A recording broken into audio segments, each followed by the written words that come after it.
بالله من الشيطان الرجيم. بسم الله الرحمن الرحيم.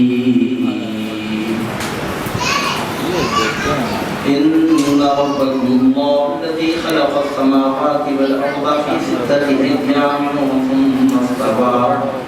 ثم استوى على العرش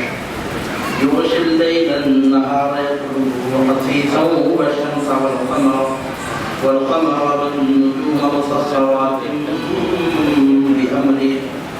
ألا له الخلق والأمر تبارك الله رب العالمين. ادعوا ربكم تضرعا وخفيا إنه لا يحب المعتدين ولا تفسدوا في الأرض بعد إصلاحها وادعوه خوفا وطمعا إن رحمة الله قريب من المحسنين. وهو الذي يرسل الرياح بشرا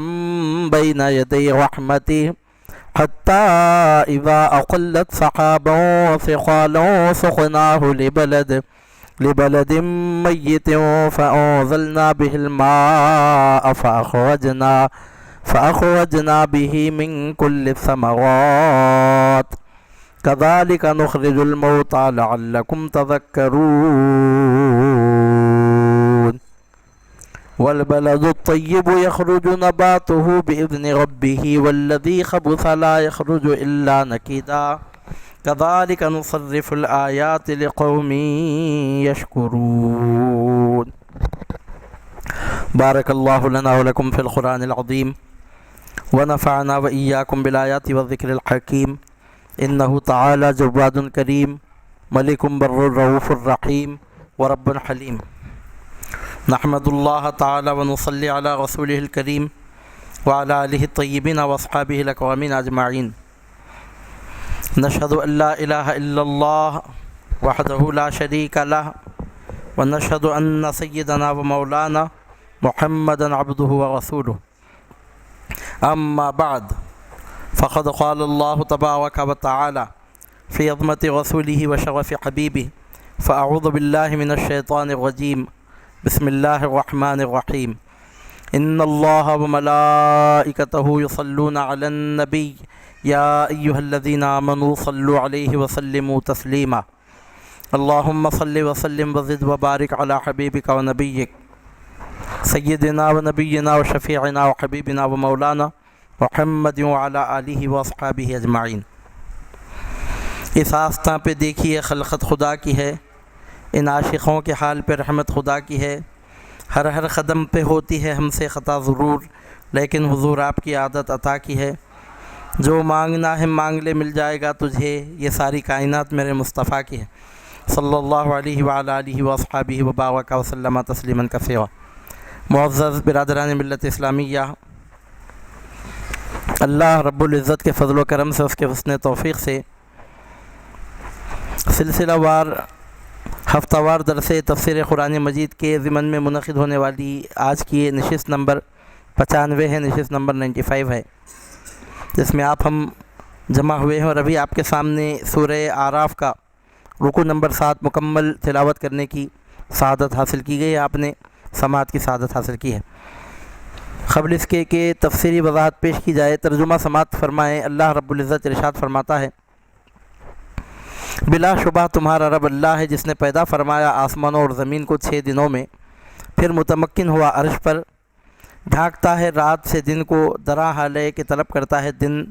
رات کو تیزی سے. سورج اور چاند اور ستاروں کو وہ سب پابند ہیں اس کے حکم کے. سن لو اسی کے لیے خاص ہے پیدا کرنا اور حکم دینا. بڑی برکت والا ہے اللہ تعالیٰ جو مرتبہ کمال تک پہنچانے والا ہے سارے جہانوں کو. دعا کرو اپنے رب سے گڑ گڑاتے ہوئے اور آہستہ آہستہ، بے شک اللہ نہیں دوست رکھتا حد سے بڑھنے والوں کو. اور نہ فساد پھیلاؤ زمین میں اس کی اصلاح کے بعد، اور دعا مانگو اس سے ڈرتے ہوئے، امید کرتے ہوئے، بے شک اللہ کی رحمت قریب ہے نیکوکاروں سے. اور وہی خدا ہے جو بھیجتا ہے ہواؤں کو خوشخبری سناتے ہوئے اپنے رحمت سے پہلے، یہاں تک کہ جب وہ اٹھا لاتے ہیں بھاری بادل تو ہم لے جاتے ہیں اسے کسی ویران شہر کی طرف، پھر ہم اتارتے ہیں اس سے پانی، پھر پیدا کرتے ہیں اس کے ذریعے ہر قسم کے پھل اسی طرح ہم نکالیں گے مردوں کو تاکہ تم نصیحت قبول کرو، اور جو سرزمین عمدہ زرخیز ہے نکلتی ہے اس کی پیداوار اپنے رب کے حکم سے، اور جو خراب ہے نہیں نکلتے اس سے مگر خلیل گھٹیا۔ اسی طرح ہم مختلف طریقوں سے بیان کرتے ہیں نشانیاں اس قوم کے لیے جو شکر گزار ہے۔ صدق اللہ العلی العظیم۔ یہ مختصر رکوع ہے اور ابھی آپ نے اس کا ترجمہ سماعت کیا ہے سورۃ الاعراف کا رکوع نمبر 7، جس میں اللہ رب العزت نے پہلے تو زمین و آسمانوں کی پیدائش کے وقفے، اس کے ڈیوریشن، اس کی مدت کا بیان فرمایا کہ زمینوں کو آسمانوں کو اس نے 6 دن میں پیدا فرمایا۔ 6 دن سے مراد کیا ہے ہم آپ کے سامنے بھی عرض کریں گے۔ اور دوسرا اہم ترین مسئلہ یہاں پر زیر بحث لایا گیا ہے وہ عرش پر استوا کرنے کا۔ استوا علی العرش کا مطلب کیا ہے وہ بھی ہم آپ کے سامنے بیان کریں گے۔ اور تیسری بات یہاں پر یہ بتائی گئی ہے کہ چاند، سورج، ستارے اور اس کے علاوہ جو کچھ ہے وہ سب اسی کے قبضہ و قدرت، اسی کے اختیار میں ہے۔ ان کو پیدا کرنے والا بھی وہی ہے اور ہر طرح سے ان کی تدبیر فرمانے والا، ان کو قائم رکھنے والا، ان کو حرکت میں لانے والا بھی وہی ہے۔ چنانچہ بتایا گیا کہ سب اس کے قبضۂ قدرت میں ہے۔ اس کے بعد چوتھی بات جو اس رکوع میں بطور خاص بیان ہوئی، دعا کے آداب بتائے گئے ہیں کہ دعا کے آداب کیا ہونے چاہیے۔ اور پانچویں بات یہ بتائی گئی کہ زمین پر فساد نہ پھیلایا جائے، کیونکہ اللہ رب العزت کو یہ بات پسند نہیں ہے۔ جو لوگ فساد نہیں پھیلاتے ہیں، جو محسن ہیں، اللہ تعالیٰ کی رحمت ان سے قریب ہے۔ اور پھر آخر میں اس رکوع کے مضامین میں سے جو آخری نقطہ یہاں عرض کیا جانے والا ہے وہ یہ ہے کہ اللہ رب العزت نے اپنی قدرت کی ایک بہت بڑی نشانی کا یہاں پر ذکر فرمایا ہے، جس کے بغیر انسان کی زندگی کا تصور ممکن نہیں ہے اس کرۂ ارضی پر۔ وہ ہے زمین پر اوپر کی جانب سے بارش کا نازل ہونا، کیونکہ بارش ہی ہے کہ جس سے زمین میں رویدگی، بالدگی باقی برقرار رہتی ہے، آدمی زمین پر رہنے کے قابل بچتا ہے۔ اور بارش ہی صرف ایک ایسی چیز ہے کہ جس کے ذریعے انسان کو غذائیں حاصل ہوتی ہیں، زمین سے کھیتیاں اگتی ہیں، انسان کی ضرورتوں، اس کی حاجتوں کی اشیاء اس کو مہیا ہوتی ہیں، اور بالخصوص اس کی غذائیں زمین سے نکلتی ہیں۔ اگر بارش نہ برسے اور غذا اگر حاصل نہ ہو تو انسان کی زندگی کا تصور بھی نہیں کیا جا سکتا۔ یہ چند نکات اس رکوع میں بیان کیے گئے ہیں۔ اللہ رب العزت ارشاد فرماتا ہے، بلا شبہ تمہارا رب اللہ ہے جس نے پیدا فرمایا آسمانوں اور زمین کو 6 دنوں میں، پھر متمکن ہوا عرش پر، ڈھانکتا ہے رات سے دن کو، دراہ لے کے طلب کرتا ہے دن رات کو تیزی سے، اور سورج اور چاند اور ستاروں کو، وہ سب پابند ہے اس کے حکم کے، سن لو، اسی کے لیے خاص ہے پیدا کرنا اور حکم دینا، بڑی برکت والا ہے اللہ تعالیٰ جو مرتبہ کمال تک پہنچانے والا ہے سارے جہانوں کو۔ اس میں اللہ رب العزت نے اپنا مکمل تعارف فرمایا، بتایا کہ زمین و آسمانوں کو اسی نے پیدا کیا، وہی خالق اور وہی کردگار ہے، وہی پیدا کرنے والا ہے، اسی نے پیدا کیا تو سب پیدا ہوئے ہیں۔ اگر وہ ارادہ نہ فرماتا، پیدا نہ کرتا تو کسی کا وجود نہ ہوتا، کوئی عدم سے وجود میں نہ آتا۔ اگر کسی کی ذات، کسی کی ہستی، کسی کا وجود دیکھنے میں آ رہا ہے، موجود ہے، ظاہر ہو رہا ہے، پایا جا رہا ہے، تو یہ مکمل طور پر اسی کے رحم و کرم پہ منحصر ہے۔ اگر وہ پیدا نہ کرتا تو کوئی چیز پیدا نہ ہو سکتی۔ اور بتا رہا ہے کہ زمینوں کو، آسمانوں کو پیدا فرمانے والا وہی ہے۔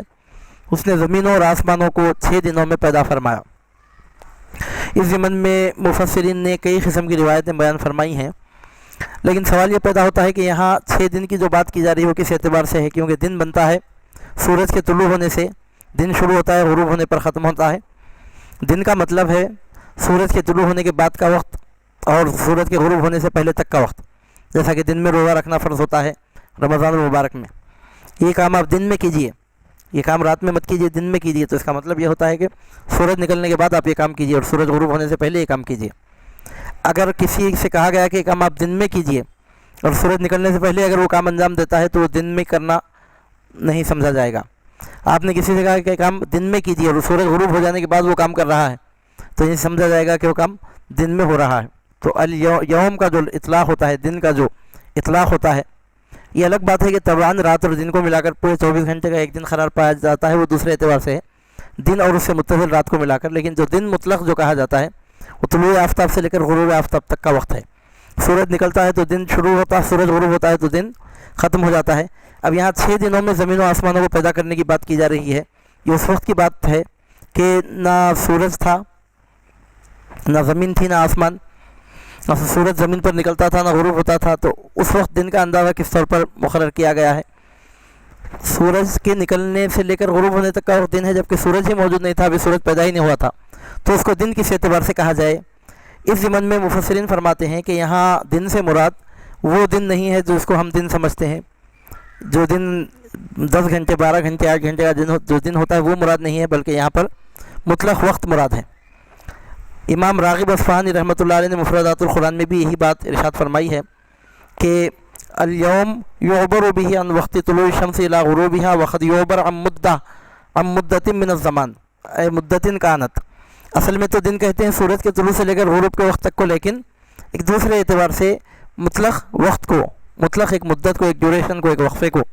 ایک مخصوص وقت کو بھی دن کہہ دیا جاتا ہے ایک دوسرے اعتبار سے، جیسا کہ اس آیت مبارکہ میں دن سے مراد مطلق وقت مراد ہے۔ اب ایک بات ہمارے پاس یہ رہ جاتی ہے کہ وہ دن کا جو وقفہ تھا روئے زمین پر، اب اس وقت ہمارے سامنے جو دن ہو رہا ہے 8 گھنٹے 10 گھنٹے 12 گھنٹے کم زیادہ کا، اگر اس اعتبار سے اگر دن کا اعتبار کیا جائے تو وہ دن کا اندازہ کیا قرار پائے گا؟ اس وقت تو نہ سورج تھا، نہ زمین تھی، نہ اس وقت کے برابر کا وہ دن تھا، لیکن اب موجودہ جو ہم دن دیکھ رہے ہیں اس کے مطابق اگر اس کا اندازہ لگایا جائے تو وہ دن کتنے دن کا ہوگا؟ تو اس ضمن میں حضرت سیدنا عبداللہ ابن عباس رضی اللہ تعالیٰ عنہما ارشاد فرماتے ہیں کہ آیت میں یوم سے مراد وقت کی وہ مقدار ہے جو زمین کا اعتبار اگر کیا جائے زمین کے دنوں کا تو 1000 سال کے برابر ہے۔ زمین پر جو دن اور رات کا وقفہ ہوتا ہے اس کا اعتبار اگر کیا جائے تو ایک ایک دن 1000 سال کے برابر ہوگا، اور اس اعتبار سے اگر دیکھا جائے تو کائنات کی تخلیق یعنی زمین و آسمانوں کی تخلیق کے لیے 6000 سال کا وقفہ لگا۔ اور امام ابن جریر اور دیگر مفسرین نے یہی لکھا ہے کہ یہاں دن سے مراد 1000 سال کی مدت ہے، یعنی مطلب ہے کہ کائنات ارضی و سماوی کی تخلیق 6000 سال کے عرصے میں آہستہ آہستہ مختلف مدارج حیات طے کرتے ہوئے ہوئی۔ اللہ تعالیٰ اگر چاہتا تو آنے واحد میں پیدا فرما دیتا، اس کی قدرت سے کوئی بعید نہیں ہے، کیونکہ اس کے پاس کسی چیز کے لیے کسی مشکل کا کوئی تصور نہیں ہے، وہ جو ارادہ فرماتا ہے ہو جاتا ہے۔ اگر وہ ارادہ فرماتا تو چشم زدن میں پوری کائنات وجود میں آ جاتی، 6000 سال کا لمبا وقفہ لگا تو آخر اس کی وجہ کیا ہے؟ تو مفسرین فرماتے ہیں کہ یہ اس لیے بتانے کے لیے ہے کہ کوئی اتفاقی امر نہیں ہے، بلکہ ایک پورے پروسیجر میں ہونے والا ایک کام ہے، کیونکہ اگر کوئی چیز مختلف مدارس طے کرتی ہوئی ضعف سے قوت کی طرف، خامی سے پختگی کی طرف، نقص سے کمال کی طرف تدریجاً بڑھتی جائے اور بڑھتی ہی چلی جائے تو اس سے حقیقت واضح ہوتی ہے کہ کوئی بڑھانے والا اس کو بڑھا رہا ہے، کوئی اس کام کو آگے بڑھانے والا تدبیر فرما رہا ہے، جس کے نتیجے میں یہ سب کچھ نمودار ہو رہا ہے۔ تو اس طرح اللہ رب العزت کی تدبیر اور اس کی خالقیت کو بدرجہ کمال ظاہر کرنا یہ اللہ تعالیٰ کو منظور تھا، چنانچہ اللہ تعالیٰ نے اتنا لمبا وقت زمین اور آسمانوں کی پیدائش کے لیے مقرر فرمایا، ورنہ اگر وہ چاہتا تو ضروری نہیں تھا کہ اتنا وقت لگے، اگر وہ چاہتا تو کم سے کم وقت میں یہ کام ہو سکتا تھا، لیکن اتنا وقت جو مقرر کیا گیا بتانے کے لیے کہ یہ کوئی اتفاقی امر نہیں ہے، خود بخود ہو جانے والا کوئی کام نہیں ہے، کوئی ہے کہ جو تدبیر فرما رہا ہے اور ایسی تدبیر فرما رہا ہے کہ نقص کو کمال کی طرف لے جا رہا ہے اور ضعف کو قوت کی طرف لے جا رہا ہے، کمزوری کو طاقت کی طرف لے جا رہا ہے، کوئی ہے کہ جو نقص کو کمال کی طرف بڑھاتا ہی جا رہا ہے یہاں تک کہ بڑھتے بڑھتے ایک پوری کائنات اپنی پوری نیرنگیوں کے ساتھ عالم وجود میں آ گئی۔ یہ خود بخود نہیں ہوا، یہ کوئی کرنے والا کر رہا ہے تو یہ کام ہو رہا ہے۔ یہ بتانے کے لیے اللہ رب العزت نے یہ طریقہ اختیار فرمایا۔ تو اس سے پتہ اس بات کا چلتا ہے کہ اللہ تعالیٰ نے زمین و آسمانوں کو 6 دنوں میں پیدا فرمایا، تو اس کا مطلب حضرت سیدنا عبداللہ ابن عباس رضی اللہ تعالیٰ عنہما جو سید المفسرین ہیں، علامہ ابن جریر اور دیگر مفسرین نے صحابہ کرام رضوان اللہ علیہ مجمعین کی روایت کی بنیاد پر اس کا مفہوم یہ بیان فرمایا ہے کہ 6000 سال کا وقفہ لگا زمین و آسمانوں کی پیدائش کے ضمن میں۔ اور قرآن مجید کے تفسیر کے طریقوں میں ایک طریقہ یہ ہے کہ تفسیر قرآن اقوال صحابہ سے بھی کی جاتی ہے۔ اقوال صحابہ جب کسی آیت کی تفسیر میں کوئی بات ارشاد فرماتے ہیں تو باقاعدہ وہ تفسیر کا حصہ سمجھی جاتی ہے۔ تو اس سے یہی بات ترجیح ہی ہے کہ اللہ رب العزت نے جو 6 دنوں میں زمین و آسمانوں کو پیدا فرمایا، اس کا مطلب ہماری زمین پر پائے جانے والے 6 دنوں کے اندازے کے مطابق نہیں ہے، بلکہ مطلق وقت مراد ہے۔ اور ہماری زمین پر پائے جانے والے وقت کو اگر اس کے ساتھ ٹیلی کر کے دیکھا جائے تو زمین پر پائے جانے والے 6000 دنوں کے برابر وہ 6 دن ہوتے ہیں جن میں کائنات کو اللہ رب العزت نے پیدا فرمایا۔ بتدریج کائنات کو پیدا فرمانا اس علیم و حکیم، خبیر و توانا، تدبیر فرمانے والے پروردگار کی حکمت بالغہ اور اس کی ربوبیت کی شان کا مکمل اظہار اور اس کی جلوہ گری ہے۔ اس کے بعد ارشاد ہوتا ہے کہ پھر وہ عرش پر متمکن ہوا، ثم استوى علی العرش، اس کا ترجمہ کرنا بہت مشکل اور اس کو واضح کرنا ناممکن ہے۔ استوا علی العرش کا ترجمہ کرنا، اس کو دو ٹوک انداز میں 2+2=4 کی طرح سمجھانا ناممکن، امپاسبل، محال ہے، کیونکہ استوا کا اگر لفظی معنی اگر لیا جائے تو اس کا مطلب ہوتا ہے کہ کسی کا کسی جگہ جا کر فٹ ہو جانا، کسی چیز کو کسی چیز میں قائم کر دینا، یا بالفاظ دیگر بعض گمراہوں نے اس قسم کی آیتوں سے نتیجہ نکالا کہ عرش پر بیٹھنا، چڑھ کر بیٹھ جانا، جیسا انسان چڑھ کر کرسی پر یا تخت پر بیٹھتا ہے، تخت پر چڑھ کر بیٹھنا یعنی ہاتھ پیر جسم سب ثابت ہو جاتے ہیں، نعوذ باللہ من ذالک، جس سے اللہ رب العزت کی ذات گرامی پاک ہے۔ اللہ تعالیٰ جسم اور جسمانیت سے پاک ہے، اہل سنت و جماعت کا اجماعی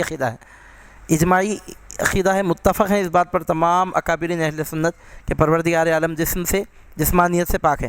جب وہ جسم سے جسمانیت سے پاک ہے تو پھر استوا عرش کا مطلب کیا ہے؟ تو اس کا سیدھا سادہ جواب یہ ہے کہ آیات متشابہات میں سے ہے۔ اس کا سب سے بہترین جواب یہ ہے کہ آیات متشابہات میں سے۔ آیات متشابہات کا مطلب یہ ہے کہ اس کا مفہوم ہم سمجھ نہیں سکتے، مفہوم سمجھے بغیر مراد کو اللہ کے حوالے کر کے ہم اس پر ایمان لے آئیں۔ یہی ایک آیت نہیں، ایسی اور بھی آیتیں ہیں قرآن مجید میں جن کا مفہوم انسان سمجھ نہیں سکتا، اس پر ایمان لانا واجب ہے سمجھے بغیر، اور اس کی مراد کو انسان اللہ تعالیٰ کے حوالے اس کے سپرد کر دے۔ جیسا کہ حروف مقطعات بھی ہیں، حروف مقطعات کے سے آگے بڑھنے کے بعد ایک اور قسم ہے آیتوں کی، وہ آیات متشابہات ہیں۔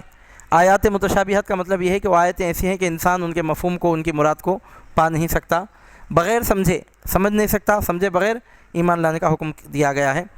امام مالک رحمۃ اللہ علیہ سے کسی شخص نے آ کر پوچھا کہ اللہ تعالیٰ نے عرش پر کس طرح استوا فرمایا،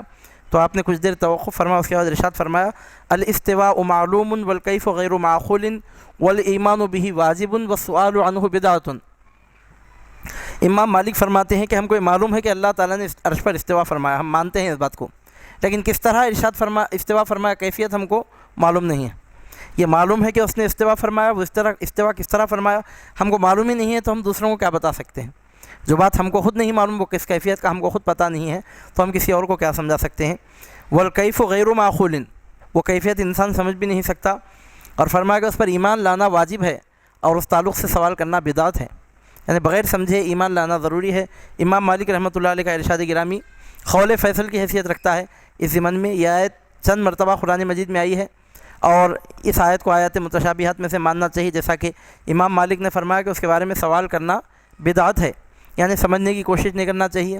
جیسا کہ قرآن مجید میں بعض جگہ فرمایا گیا فَإِنَّمَا تُوَلُّوا فَثَمَّ وَجْهُ اللَّهِ، جدھر تم رخ کرو ادھر اللہ کا چہرہ ہے، حالانکہ اللہ تعالیٰ چہرے سے پاک ہے۔ ید اللہ فوق ایدیہم، ان کی ہاتھوں پہ اللہ کا ہاتھ ہے، حالانکہ اللہ تعالیٰ ہاتھ سے پاک ہے۔ فرمایا گیا کہ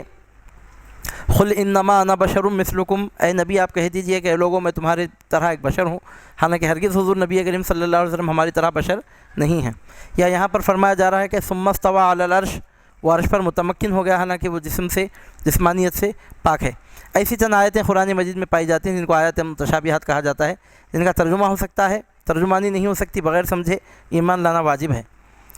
تو بعض علماء متاخرین نے اس کے مفہوم کو سمجھاتے ہوئے کوشش کی ہے اس طرح بھی سمجھانے کی، کہتے ہوئے کہ وہ مکان اور جلوس سے تو بے شک پاک ہے، اس کے لیے مکان ثابت نہیں ہو سکتا، کسی ایک مکان میں اس کو مقید نہیں کیا جا سکتا، اور وہ جسمانیت سے بے شک پاک ہے۔ اس کا مدعا یہ ہے کہ کائنات ارضی و سماوی کی باغ ڈور اس نے اپنے دست قدرت میں تھام لی، حکمرانی کے لیے اپنے آپ کو مخصوص فرما لیا، یعنی زمین و آسمانوں کو پیدا کر دینے کے بعد اس کی مکمل حاکمیت اور اقتدار اعلیٰ کا پورا مکمل اختیار اللہ رب العزت نے اپنے ہاتھ میں رکھا، یعنی پیدا کرنے کے بعد اس کو چھوڑ نہیں دیا، پیدا کرنے کے بعد بھی اس کی گرفت آج بھی ایسی مضبوط ہے اس کائنات پر کہ اس کی مرضی کے بغیر پانی کا خطرہ نہیں گر سکتا، اس کی مرضی کے بغیر پتا نہیں ہل سکتا، اس کی مرضی کے بغیر کوئی کچھ نہیں کر سکتا۔ چنانچہ ارشاد ہوتا ہے کہ ثم استوى علی العرش، پھر وہ متمکن ہوا عرش پر۔ آپ کہیں گے کہ ابھی آپ نے کہا کہ اس کا ترجمہ ہی نہیں کیا جانا چاہیے، پھر آپ ہی ترجمہ کر رہے ہیں کہ متمکن ہوا عرش پر، جم گیا عرش پر، لیکن یہ اس ترجمے کے ساتھ برائی یہاں پر لگائی گئی ہے جیسے اسے زیبا ہے، ہم کو نہیں معلوم، جیسے اس کی شان کے لائق ہے، جیسے اسے زیبا ہے، ہم کو کیا معلوم کہ وہ کیا انداز ہے، ہم نہیں جانتے، جانے بغیر ہم ایمان لاتے ہیں۔ اس کے بعد اللہ رب العزت اپنی قدرت کی نشانی بیان کرتا ہے کہ ڈھانکتا ہے رات کو دن سے، درا حال ہے کہ طلب کرتا ہے دن رات کو بڑی تیزی سے، سورج اور چاند اور ستاروں کو، وہ سب پابند ہیں اسی کے حکم کے۔ یعنی اب تیسری بات یہاں پر یہ بتائی جا رہی ہے کہ سب پیدا کرنے کے بعد ان کو اللہ تعالیٰ نے ایسے ہی نہیں چھوڑ دیا، چاند کو، سورج کو، ستاروں کو مکمل طور پر اس نے اپنے قبضے قدرت میں، اپنے کنٹرول میں، اپنے اختیار میں رکھا ہے۔ چنانچہ ارشاد ہوتا ہے کہ وہی ہے کہ جو رات کو دن بناتا، دن کو رات بناتا ہے۔ یعنی انسان کو چونکہ اسباب کی دنیا میں بھیجا گیا، انسان جس دنیا میں رہتا ہے، یہ دنیا امتحان کی اور اسباب کی دنیا ہے۔ یہاں بھوک مٹانے کے لیے کھانا، پیاس مٹانے کے لیے پانی پینا، بیماریاں دور کرنے کے لیے حسب حیثیت، حسب کوشش دوائیں استعمال کرنا ضروری ہوتا ہے، سردی گرمی سے بچنے کے لیے کپڑے پہننا ہوتا ہے۔ چونکہ دنیا کو اللہ تعالیٰ نے دارالاسباب بنایا ہے اس کی اپنی مرضی سے، چونکہ دنیا دارالاسباب ہے، چونکہ دنیا دارالاسباب ہے تو ضروری تھا کہ یہاں انسان کے لیے زندگی کی ضروریات حاصل کرنے کے لیے اس کو مہلت دی جاتی، چنانچہ وقت رکھا گیا۔ دن کو سورج نکلتا ہے، پوری زمین پہ اجالا پھیل جاتا ہے کہ آدمی تلاش معاش کرے، اپنی زندگی کی بقا کی ضروریات کا سامان تلاش کرے، اور اس کے بعد جب کام کرتے کرتے وہ تھک جاتا ہے تو چونکہ اس کے لیے نیند بھی ضروری ہو جاتی ہے، اور نیند کے لیے روشنی مناسب نہیں ہوتی، اندھیرا مناسب ہوتا ہے، تو ایک مناسب وقت کے بعد پھر وہ دن کو رات بنا دیتا ہے تاکہ آدمی پھر ایک مرتبہ سو کر پھر تازہ دم ہو کر اٹھ سکے۔ تو رات کو دن بنانا، دن کو رات بنانا، اجالوں کو اندھیروں کو اجالوں سے تبدیل کرنا اسی کا کام ہے۔ وہی ہے کہ ڈھانکتا ہے رات سے دن کو، یعنی دن پر رات کی چادر ایسی چڑھاتا ہے کہ پوری دنیا اندھیری معلوم ہونے لگتی ہے۔ جب رات ہوتی ہے تو پوری روئے زمین پہ اندھیرا پھیل جاتا ہے، جتنے علاقے میں آدمی جہاں سے دیکھتا ہے وہاں اس کو اندھیرا نظر آتا ہے۔ اور پھر جب رات ہو جاتی ہے تو رات کو ایسے ہی نہیں چھوڑتا، بلکہ ایک مناسب وقت گزر جانے کے بعد ایک انسان کے لیے نیند کا جو مناسب وقت ہے 6 گھنٹے یا اس سے کچھ کم یا کچھ زیادہ اپنی عادت کے مطابق، اور امام غزالی رحمۃ اللہ علیہ فرماتے ہیں کہ 8 گھنٹے سے زیادہ سونا یہ سخت نامناسب ہے، کیونکہ 24 گھنٹے میں جب آدمی صحت مند آدمی کے لیے، بیماری میں ہے تو بات الگ ہے، وہ تو الگ بات ہے، بیمار کے لیے زیادہ ہے، لیکن صحت مند آدمی کے لیے امام غزالی رحمۃ اللہ علیہ فرماتے ہیں کہ 8 گھنٹے سے بڑھ کر آدمی کو نہیں سونا چاہیے۔ اس کے بعد 1 منٹ بھی اگر وہ سو رہا ہے تو وقت ضائع کرنے کے برابر ہے، کیونکہ 24 گھنٹے میں سے تہائی حصہ جب دن کا اس نے سونے میں گزار دیا تو اس سے بڑھ کر سونے کی اس کو ضرورت ہی نہیں ہے ایک عام صحت مند آدمی کے لیے۔ تو بہرحال جو وقت سونے کے لیے ضروری ہوتا ہے اتنا وقت گزر جانے کے بعد اس میں اور تھوڑی بہت زیادتی کمی بیشی کے ساتھ اپنی حکمت کے مطابق پھر وہ دن کو زمین پر ظاہر فرما دیتا ہے، پھر اجالا ہو جاتا ہے۔ رات اور دن کے نظام کو آپ سمجھنا چاہتے ہیں تو انسانوں سے بڑھ کر جانور اس کی پابندی کرتے ہیں۔ آپ دیکھیے کہ جب اندھیرا ہوتا ہے تو کس طرح تمام جاندار اپنے اپنے گھروں کو، اپنے بلوں کو، اپنے گھونسلوں کو لوٹ کر آ جاتے ہیں، اور دیکھیے جب صبح ہوتی ہے تو کس طرح تمام کے تمام چرند پرند اپنے گھروں، اپنے ٹھکانوں، اپنے مقامات کو، اپنے گھونسلوں کو، اپنے آشیانوں کو اور اپنے مسکن کو چھوڑ کر کس طرح فکر معاش میں نکل کھڑے ہوتے ہیں۔ اور یہ اللہ تعالیٰ کی شان ہے کہ صبح کو نکلنے والا ہر جانور بھوکے پیٹ نکلتا ہے، اور جب مغرب کے بعد وہ اپنے گھر کو پلٹ کر، مغرب کے وقت جب اپنے گھر کو پلٹ، اپنے مقام کو ٹھکانے کو پلٹ کر آتا ہے تو ان میں سے کوئی ایک بھی بھوکا نہیں لوٹتا، ہر کوئی اپنا پیٹ بھر کے آتا ہے اور آگر پھر آرام سے سو جاتا ہے، یہاں تک کہ اس کی زندگی کے، اس کی عمر کی مدت پوری ہوتی ہے۔ الگ بات ہے کہ اس کی موت کا وقت آ جائے، وہ خود کسی کی غذا بن جائے تو الگ بات ہے، لیکن اگر زندہ باقی بچ گیا تو غذا حاصل کر کے آتا ہے، یا اس کی کم صورتیں ایسی ہوتی ہیں کہ جا کر وہ خود کسی کی غذا بن جاتا ہے، یہ الگ بات ہے اس کی موت کا وقت اگر آ جاتا ہے تو۔ لیکن اگر موت کا وقت نہیں آیا ہے تو اپنے گھر کو وہ آتا ہے تو پیٹ بھر کے آتا ہے۔ اس سے آپ اندازہ لگائیے کہ اللہ رب العزت نے کس طرح پوری کائنات کو اپنے قبضہ و قدرت میں رکھا، اور کس طرح سب کی وہ پرورش کر رہا ہے، اور کس طرح سب کو پروان چڑھا رہا ہے۔ صرف انسانوں کے پاپولیشن کے اعتبار سے ایک سروے کے مطابق اس وقت زمین پر 600 کروڑ انسان رہتے بستے ہیں، صرف انسان۔ آپ اندازہ لگائیے کہ صبح سے لے کر شام تک، یعنی ایک دن میں اتنے لوگ جب 3 مرتبہ کھانا کھاتے ہیں تو کتنا قسم کا غلہ، کتنے کروڑ کلو کا غلہ ان کو ضروری ہوتا ہوگا۔ 6 کروڑ آدمی روزانہ صبح کو اٹھتے ہیں، اور رات کو جب سوتے ہیں تو سونے سے پہلے 6 کروڑ کے 6 کروڑ ایک مرتبہ نہیں بلکہ 3 مرتبہ پیٹ بھر کے کھانا کھا کر سوتے ہیں۔ تو اتنے لوگوں کو ضرورت کی اتنی اشیاء مہیا کرنا، یہ تو انسانوں کا معاملہ رہا۔ اب اس کے علاوہ جو چرند پرند ہیں، جو جانور ہیں، وحوش و طیور ہیں، جو درندے ہیں، آپ ان تمام کے، انسان تو پھر بھی کوشش کرتا ہے، اسباب کو تلاش کرتا ہے، ان کے علاوہ دوسرے جو جانور ہوتے ہیں ان کا حال یہ ہوتا ہے کہ وہ رات کو سوتے ہیں تو کل صبح میں کھانے کے لیے ان کے پاس کوئی چیز نہیں ہوتی۔ جب رات کو اپنے گھروں میں لوٹتے ہیں تو ناشتے تک کے لیے وہ توشہ لے کر نہیں آتے بلکہ نہتے آ کر سو جاتے ہیں۔ پھر صبح کو جب اٹھتے ہیں تو ناشتے کے ساتھ پھر ان کے کھانے کی شروعات ہو جاتی ہے، اور دوپہر کو اور شام کو کھا کر وہ اپنے گھروں کو پھر واپس لوٹتے ہیں، بلکہ بعض تو دن بھر دانہ چکتے، کھاتے پیتے پھرتے رہتے ہیں۔ تو اللہ رب العزت رات کو دن کو رات بناتا ہے، اور انسانوں کے لیے بھی یہی طریقہ پسندیدہ ہے، کیونکہ ہمارے حضور نبی کریم صلی اللہ علیہ وسلم کی سنت مبارکہ کی پیروی اسی میں ہے کہ رات ہو جائے تو آدمی سو جائے۔ لیکن فرق یہ ہے جانوروں میں اور انسانوں میں، کیونکہ یہ خلافت عرضی کا حامل بنا کر بھیجا گیا، وہ محکوم بن کے آیا انسان، حاکم بن کر آیا ہے۔ تو یہ فرق البتہ حضور نبی کریم صلی اللہ علیہ وسلم کی سیرت طیبہ میں، آپ کے نمونہ مبارک حیات طیبہ میں نمونہ ہم کو ملتا ہے کہ انسان کو چاہیے کہ رات صرف سو کر نہ گزارے بلکہ عبادت میں بھی گزارے۔ یہ ہے حضور نبی کریم صلی اللہ علیہ وسلم کی دائمی سنت، سرکار صلی اللہ علیہ وسلم کا دائمی طریقہ مبارک آیا رہا، یعنی مطلب ہے کہ ہمیشہ کا یہ معمول مبارک رہا کہ کبھی آپ آدھی رات سے بڑھ کر سونا مناسب نہ سمجھتے، کبھی آدھی رات بلکہ بعض وقت اس سے بھی کچھ کم حصہ سونے کے بعد اٹھتے اور عبادت میں مشغول ہو جاتے، اور رات کا آدھی رات یا اس سے زیادہ کا حصہ حضور نبی کریم صلی اللہ علیہ وسلم کا عبادت میں گزرتا۔ لیکن یہ عبادت امت کے لیے فرض نہیں قرار دی گئی، کیونکہ ہر ایک کی ہمت اتنی بلند نہیں ہوتی۔ امت کے لیے بہتر تو یہی ہے کہ حضور نبی کریم صلی اللہ علیہ وسلم کے طریقے مبارکہ کی پیروی کریں، لیکن وہ اگر ایسا نہیں کرتے ہیں، آدھی رات اگر جاگ کر عبادت میں اگر بسر نہیں کرتے ہیں تو ان پر کوئی مواخذہ بھی نہیں ہے، ان کے لیے کافی ہے کہ وہ فجر و ظہر، عصر و مغرب و عشاء پڑھ لیں۔ عام لوگوں کے لیے اسی قدر پر عذاب سے بچ جانے کی ان کو مہلت دی گئی ہے، اور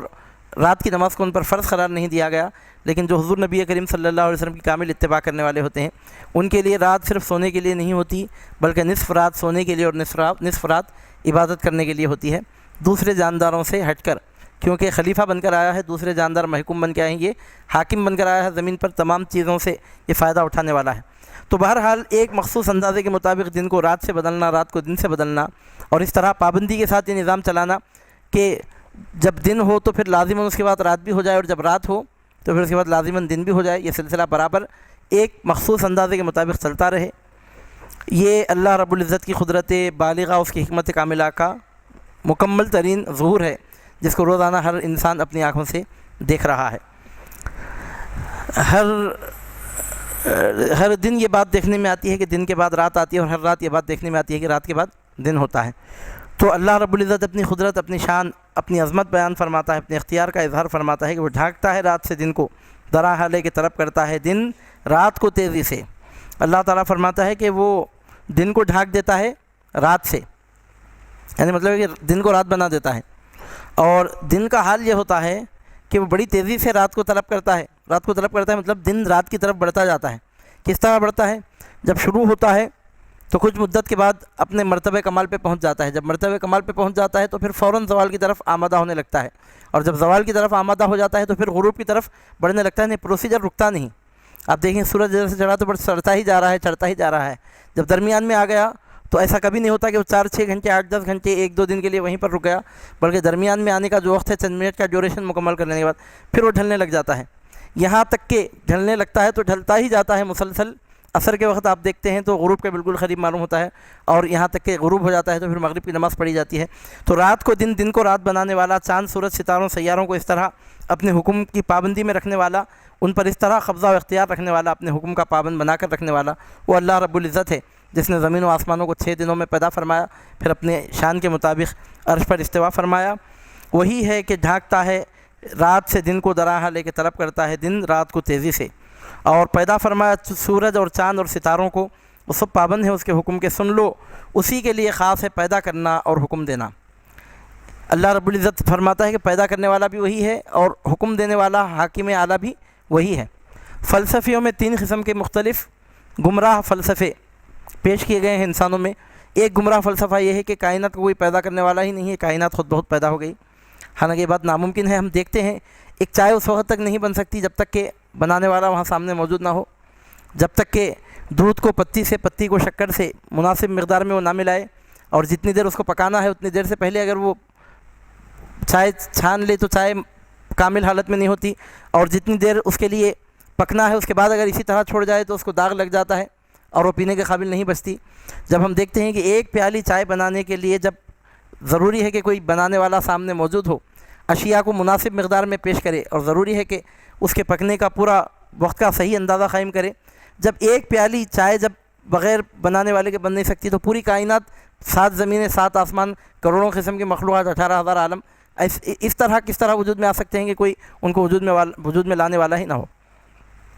ہم یہ بات دیکھتے ہیں کہ انڈے میں سے چوزے کا نکلنا یہ کتنا مکمل پروسیجر ہے۔ آپ دیکھیے کہ ماں کے پیٹ میں بچے کے جسم کا وجود میں آنا، پھر اس کے بعد اس کی نشو و نما کا ہوتے رہنا، یہ کتنا مکمل نظام ہے۔ آپ دیکھیے کہ درخت کا زمین سے ظاہر ہونا پودے کی شکل میں، پھر اس کے بعد تنا اور درخت بن جانا، یہ کتنا مکمل پروسیجر ہے۔ سوال یہ پیدا ہوتا ہے کہ اگر باورچی سامنے موجود نہ ہو تو 1 کلو چاول نہیں پک سکتا صحیح طور پر، تو پوری کائنات بغیر پیدا کرنے والے کے کس طرح وجود میں آ گئی؟ یہ بات عقل اور فہم کے بالکل متضاد ہے، اس کے بالکل خلاف، اس سے متصادم، اس سے ٹکرانے والی بات ہے۔ کوئی عقل سلیم رکھنے والا اس بات کو تسلیم نہیں کر سکتا۔ چنانچہ اسلام میں یہ بات بتائی گئی کہ اگر کوئی آدمی کسی ایسے مقام پر رہتا ہے کہ جہاں تک پیغمبروں کی تعلیم نہیں پہنچ سکتی، اگر کوئی انسان ایسے مقام پر ہو یا ایسے زمانے میں ہو کہ پیغمبروں کی تعلیمات میں وقفہ ہو گیا اور اس تک تعلیمات صحیح شکل میں نہیں پہنچ سکی، تو ایسے آدمی کی ہدایت کے لیے بات بتائی گئی کہ اگر 25 سال سے پہلے اس کی موت ہو جائے تو جنتی ہے، خدا کو پہچانے بغیر وہ جنتی ہے اگر اس کی عمر 25 سال کی نہ ہو۔ اگر وہ 25 سال کی عمر کو پہنچ گیا تو اس پر فرض ہے، اگر پیغمبروں کی دعوت بھی نہیں پہنچی ہے تو اس پر فرض ہے کہ وہ یہ بات سمجھ لے اپنے طور پر کہ دنیا خود بخود نہیں بنی ہے، کوئی بنانے والا ہے اور وہی حاکم اعلیٰ ہے، وہ ایک ہے، اس نے سب کچھ بنایا ہے۔ اگر اتنا وہ آدمی پہچان لے تو اس کی نجات کے لیے بات کافی ہو جاتی ہے، بشرطے کہ 25 سال کی عمر کو پہنچے۔ عام طور پر میچورٹی کی جو عمر کہی جاتی ہے وہ 18 سال، لیکن اللہ رب العزت کی جانب سے مزید اور بھی وقت دیا جاتا ہے اور 25 سال تک کی وقت کا اندازہ رکھا جاتا ہے ایک اعتبار سے۔ تو اس سے اس بات کا پتہ چلتا ہے کہ اللہ رب العزت نے تمام کائنات کو پیدا کیا، پھر اپنے حکم کا ان کو پابند بنا کے رکھا۔ یہ بات غلط ہے، کوئی پیدا کرنے والا نہیں ہے، یہ بات کسی طور پر تسلیم نہیں کی جا سکتی۔ رات کے بعد دن کا آنا، دن کے بعد رات کا آنا، یہ بتا رہا ہے کہ کوئی ہے کہ جس کی مرضی سے نظام چل رہا ہے۔ دوسرا گمراہ کن نظریہ فلسفیوں کا یہ تھا، وہ یہ کہتے تھے کہ اللہ رب العزت نے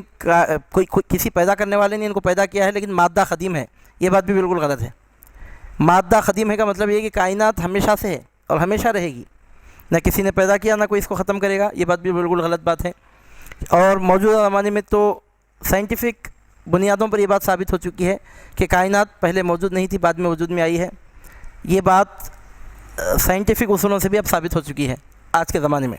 بعض فلسفیوں کا یہ کہنا تھا کہ مادہ قدیم ہے، یہ بات بھی بالکل غلط ہے۔ اللہ رب العزت نے بتایا کہ کوئی چیز قدیم نہیں ہے، اس نے زمینوں کو آسمانوں کو پیدا کیا تو سب وجود میں آئے ہیں، قدیم سوائے اس کے اور کوئی نہیں ہے۔ اور تیسرا ایک نظریہ رہا فلسفیوں کا گمراہ کن نظریہ، وہ یہ کہ اس نے کائنات کو پیدا تو کر دیا لیکن پیدا کرنے کے بعد اتنی بڑی کائنات پر مکمل طور پر قابو نہیں رکھ سکتا، اختیار نہیں رکھ سکتا،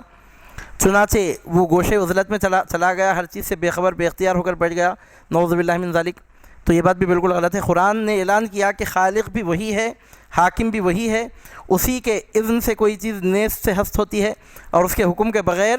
پتہ تک نہیں ہل سکتا۔ الا لہ الخلق والامر، اے سننے والے خبردار ہو کے سن لے کہ پیدا کرنے والا بھی وہی ہے، حکم بھی اسی کا ہر حالت میں نافذ ہے۔ اس بات پر ایمان لانا ہر ایمان والے پر ضروری ہے، فرض ہے اس بات کو مانے کہ پیدا کرنے والا بھی وہی، حکم دینے والا بھی وہی ہے۔ صوفیہ فرمیان عالم خلق بھی اسی کا، عالم امر بھی اسی کا ہے۔ صوفیہ کرام رضوان اللہ علیہ مجمعین فرماتے ہیں کہ خلق سے مراد وہ اشیاء ہیں جو عالم جسمانیت سے تعلق رکھتے ہیں، جسمانی اشیاء جو ہیں وہ خلق سے تعلق رکھتے ہیں، اور جو روحانی اشیاء ہیں وہ امر سے تعلق رکھتے ہیں۔ الا لہ الخلق والامر، ایک ہے عالم خلق، ایک ہے عالم امر۔ خلق سے، عالم خلق سے مراد وہ اشیاء ہیں جو جسم سے تعلق رکھتے ہیں، جیسے کہ عرش، کرسی، زمین، آسمان اور جو کچھ ان میں ہے وہ سب۔ اور عالم امر سے مراد وہ اشیاء ہیں جو مجردات ہیں، اجسام سے پاک ہیں، جیسے قلب، روح، اخفا، خفی اور عرش سے بھی ماورا۔ ان اشیاء کو عالم امر کہتے ہیں جن کو اللہ رب العزت نے مادے سے پیدا نہیں کیا، صرف حکم سے پیدا فرما دیا، اس کے لیے کوئی مادہ نہیں ہے۔ جن کو مادے سے پیدا کیا، پہلے مادے کو بھی اسی نے پیدا کیا، پھر مادے سے جن اشیاء کو اس نے پیدا کیا جن کے لیے جسم ثابت ہے، وہ عالم خلق ہے۔ اور جن چیزوں کا جسم سے کوئی تعلق نہیں ہے وہ عالم امر ہے، جیسا کہ روح کے بارے میں فرمایا گیا وَيَسْأَلُونَكَ عَنِ الرُّوحِ قُلِ الرُّوحُ مِنْ أَمْرِ رَبِّي، آپ سے روح کے بارے میں سوال کرتے ہیں، آپ ان سے کہہ دیجئے کہ روح میرے رب کے امر سے ہے۔ اور اس کے بعد بتایا گیا کہ وَمَا أُوتِيتُم مِّنَ الْعِلْمِ إِلَّا قَلِيلًا، اس کے بارے میں تم کو زیادہ علم نہیں دیا گیا، مطلب یہ کہ عالم امر کے معاملات کو انسان اپنی عقل کی بنیاد پہ سمجھ نہیں سکتا۔ اس زمین پر عالم امر کے معاملات کو اگر آدمی سمجھنا چاہے تو اس کی ایک مثال اللہ تعالیٰ نے زمین پر ظاہر فرمائی ہے سمجھنے کے لیے، اور وہ ہے نبیوں کا معجزہ اور ولیوں کی کرامت۔ معجزے کے طور پر، کرامت کے طور پر جو امور ظہور پذیر ہوتے ہیں وہ سب کے سب مکمل طور پر عالم امر سے تعلق رکھنے والے ہوتے ہیں۔ تو بتایا جا رہا ہے کہ عالم خلق بھی اسی کا ہے، عالم امر بھی اسی کا ہے۔ تبارک اللہ رب العالمین، بڑی برکت والا ہے اللہ تعالیٰ جو مرتبہ کمال تک پہنچانے والا ہے، سارے جہانوں کو پالنے والا ہے، مطلب ہے کہ سارے جہانوں کو مرتبہ کمال تک پہنچانے والا ہے، یعنی اس کو اس کے کمال تک، اس کی ترقی کے اونچے معیار تک پہنچانا۔ مثال کے طور پر ایک پودا جب نکلتا ہے زمین سے، آپ دیکھیے وہ کتنا نرم و نازک ہوتا ہے، پکڑ کر موڑ دیا جائے تو اس کی زندگی کا خاتمہ ہو جا سکتا ہے، لیکن وہی پودا جب تناور درخت کی شکل اختیار کرتا ہے تو بڑے بڑے آرے لا کر کاٹنے کے لیے بھی کافی وقت درکار ہوتا ہے اور کافی محنت اس کے پیچھے کرنی پڑتی ہے۔ تو مطلب یہ کہ مرتبہ کمال کو جب وہ درخت پہنچ جاتا ہے تو اس کی پختگی کچھ اور ہوتی ہے۔ تو پودے کو درخت بنانے والا وہی ہے، بچے کو جوان بنا کر خود بچے پیدا کرنے کے قابل کر دینے والا وہی ہے، کسی بھی چیز کو اس کے مرتبہ کمال تک پہنچانے والا، کلی کو کھلا کر پھول بنا دینے والا وہی ہے۔ تبارک اللہ رب العالمین، بڑی برکت والا ہے اللہ تعالیٰ جو مرتبہ کمال تک پہنچانے والا ہے سارے جہانوں کو۔ مرتبہ کمال تک پہنچنے کی یہاں پر جو بات کی جا رہی ہے اس میں یہ عمومیت ہے، اس میں تمام قسم کے تمام تقاضے شامل ہیں۔ مرتبہ کمال تک پہنچنے سے مراد یہاں پر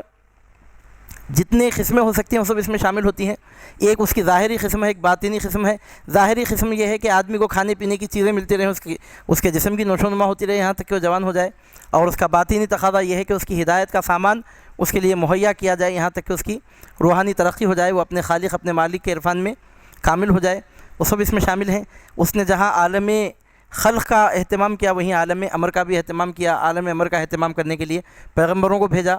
اور عبادتیں کرنے کا حکم دیا، فرض قرار دیا عبادتوں کو، تاکہ انسان کی روحانیت بھی ڈیولپ ہوتی رہے، ترقی پاتی رہے، روحانی اعتبار سے بھی آدمی مرد کامل بن جائے۔ ارشاد ہوتا ہے کہ دعا کرو، اب یہاں سے دعا کے آداب سکھائے جا رہے ہیں۔ اپنا مکمل تعارف کروایا کہ زمین و آسمانوں کو 6 دنوں میں پیدا کرنے والا، رات کو دن، دن کو رات بنانے والا، خلق و امر کے تمام معاملات کو اپنے ہاتھ میں رکھنے والا، اپنا حکم چلانے والا، سب کو مرتبہ کمال تک وہ پہنچانے والا ہے۔ تو انسان تو کس کے پیچھے بھاگ رہا ہے؟ تجھے بھی چاہیے کہ تو بھی اسی کی طرف رجوع ہو جائے۔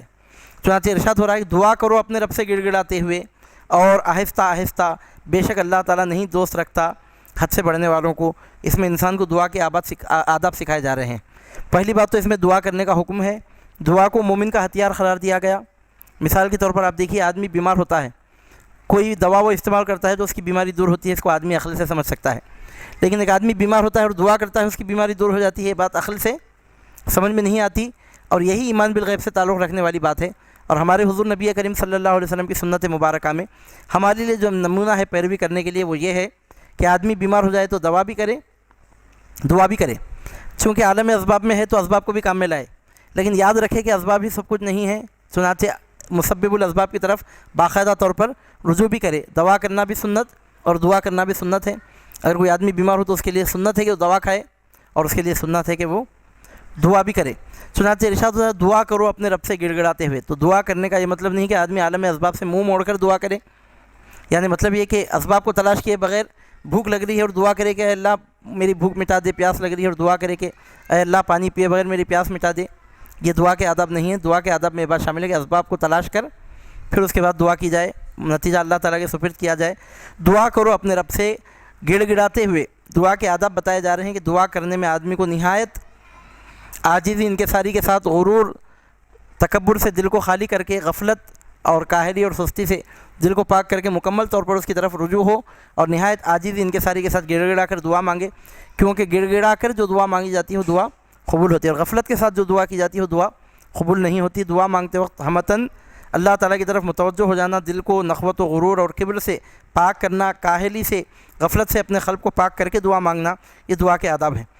ادعوا ربکم تضرعا، دعا کرو اپنے رب سے گڑ گڑاتے ہوئے، خفیہ اور آہستہ آہستہ۔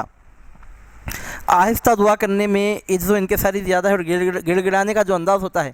ظاہر سی بات ہے کہ اس میں زور نہیں ہوتا، اس میں آہستگی ہی ہوتی ہے۔ تو آہستہ آہستہ دعا مانگنے کا حکم ہے۔ اب یہاں سے بعض لوگوں نے ایک کا ایک مطلب نکالا ہے کہ مطلب یہ نکالے ہیں کہ زور سے دعا کرنا جائز ہی نہیں ہے اس آیت مبارکہ کے مطابق۔ یہ بات بھی بالکل غلط ہے۔ جب اکیلے میں دعا مانگے آدمی تو آہستہ آہستہ دعا مانگے، لیکن اجتماعی طور پر جب دعا کی نوبت آئے تو بآواز بلند بھی دعا مانگی جا سکتی ہے، اور اس کے لیے بھی ہم کو اپنی عقل کو درمیان میں نہیں لانا چاہیے۔ خود حضور نبی کریم صلی اللہ علیہ وسلم کے اسوہ مبارکہ کو دیکھنا چاہیے۔ آپ احادیث مبارکہ کا ذخیرہ اٹھا کر دیکھیے، کتنے لوگوں کے لیے کتنی قسم کی دعائیں حضور نبی کریم صلی اللہ علیہ وسلم نے بآواز بلند فرمائیں۔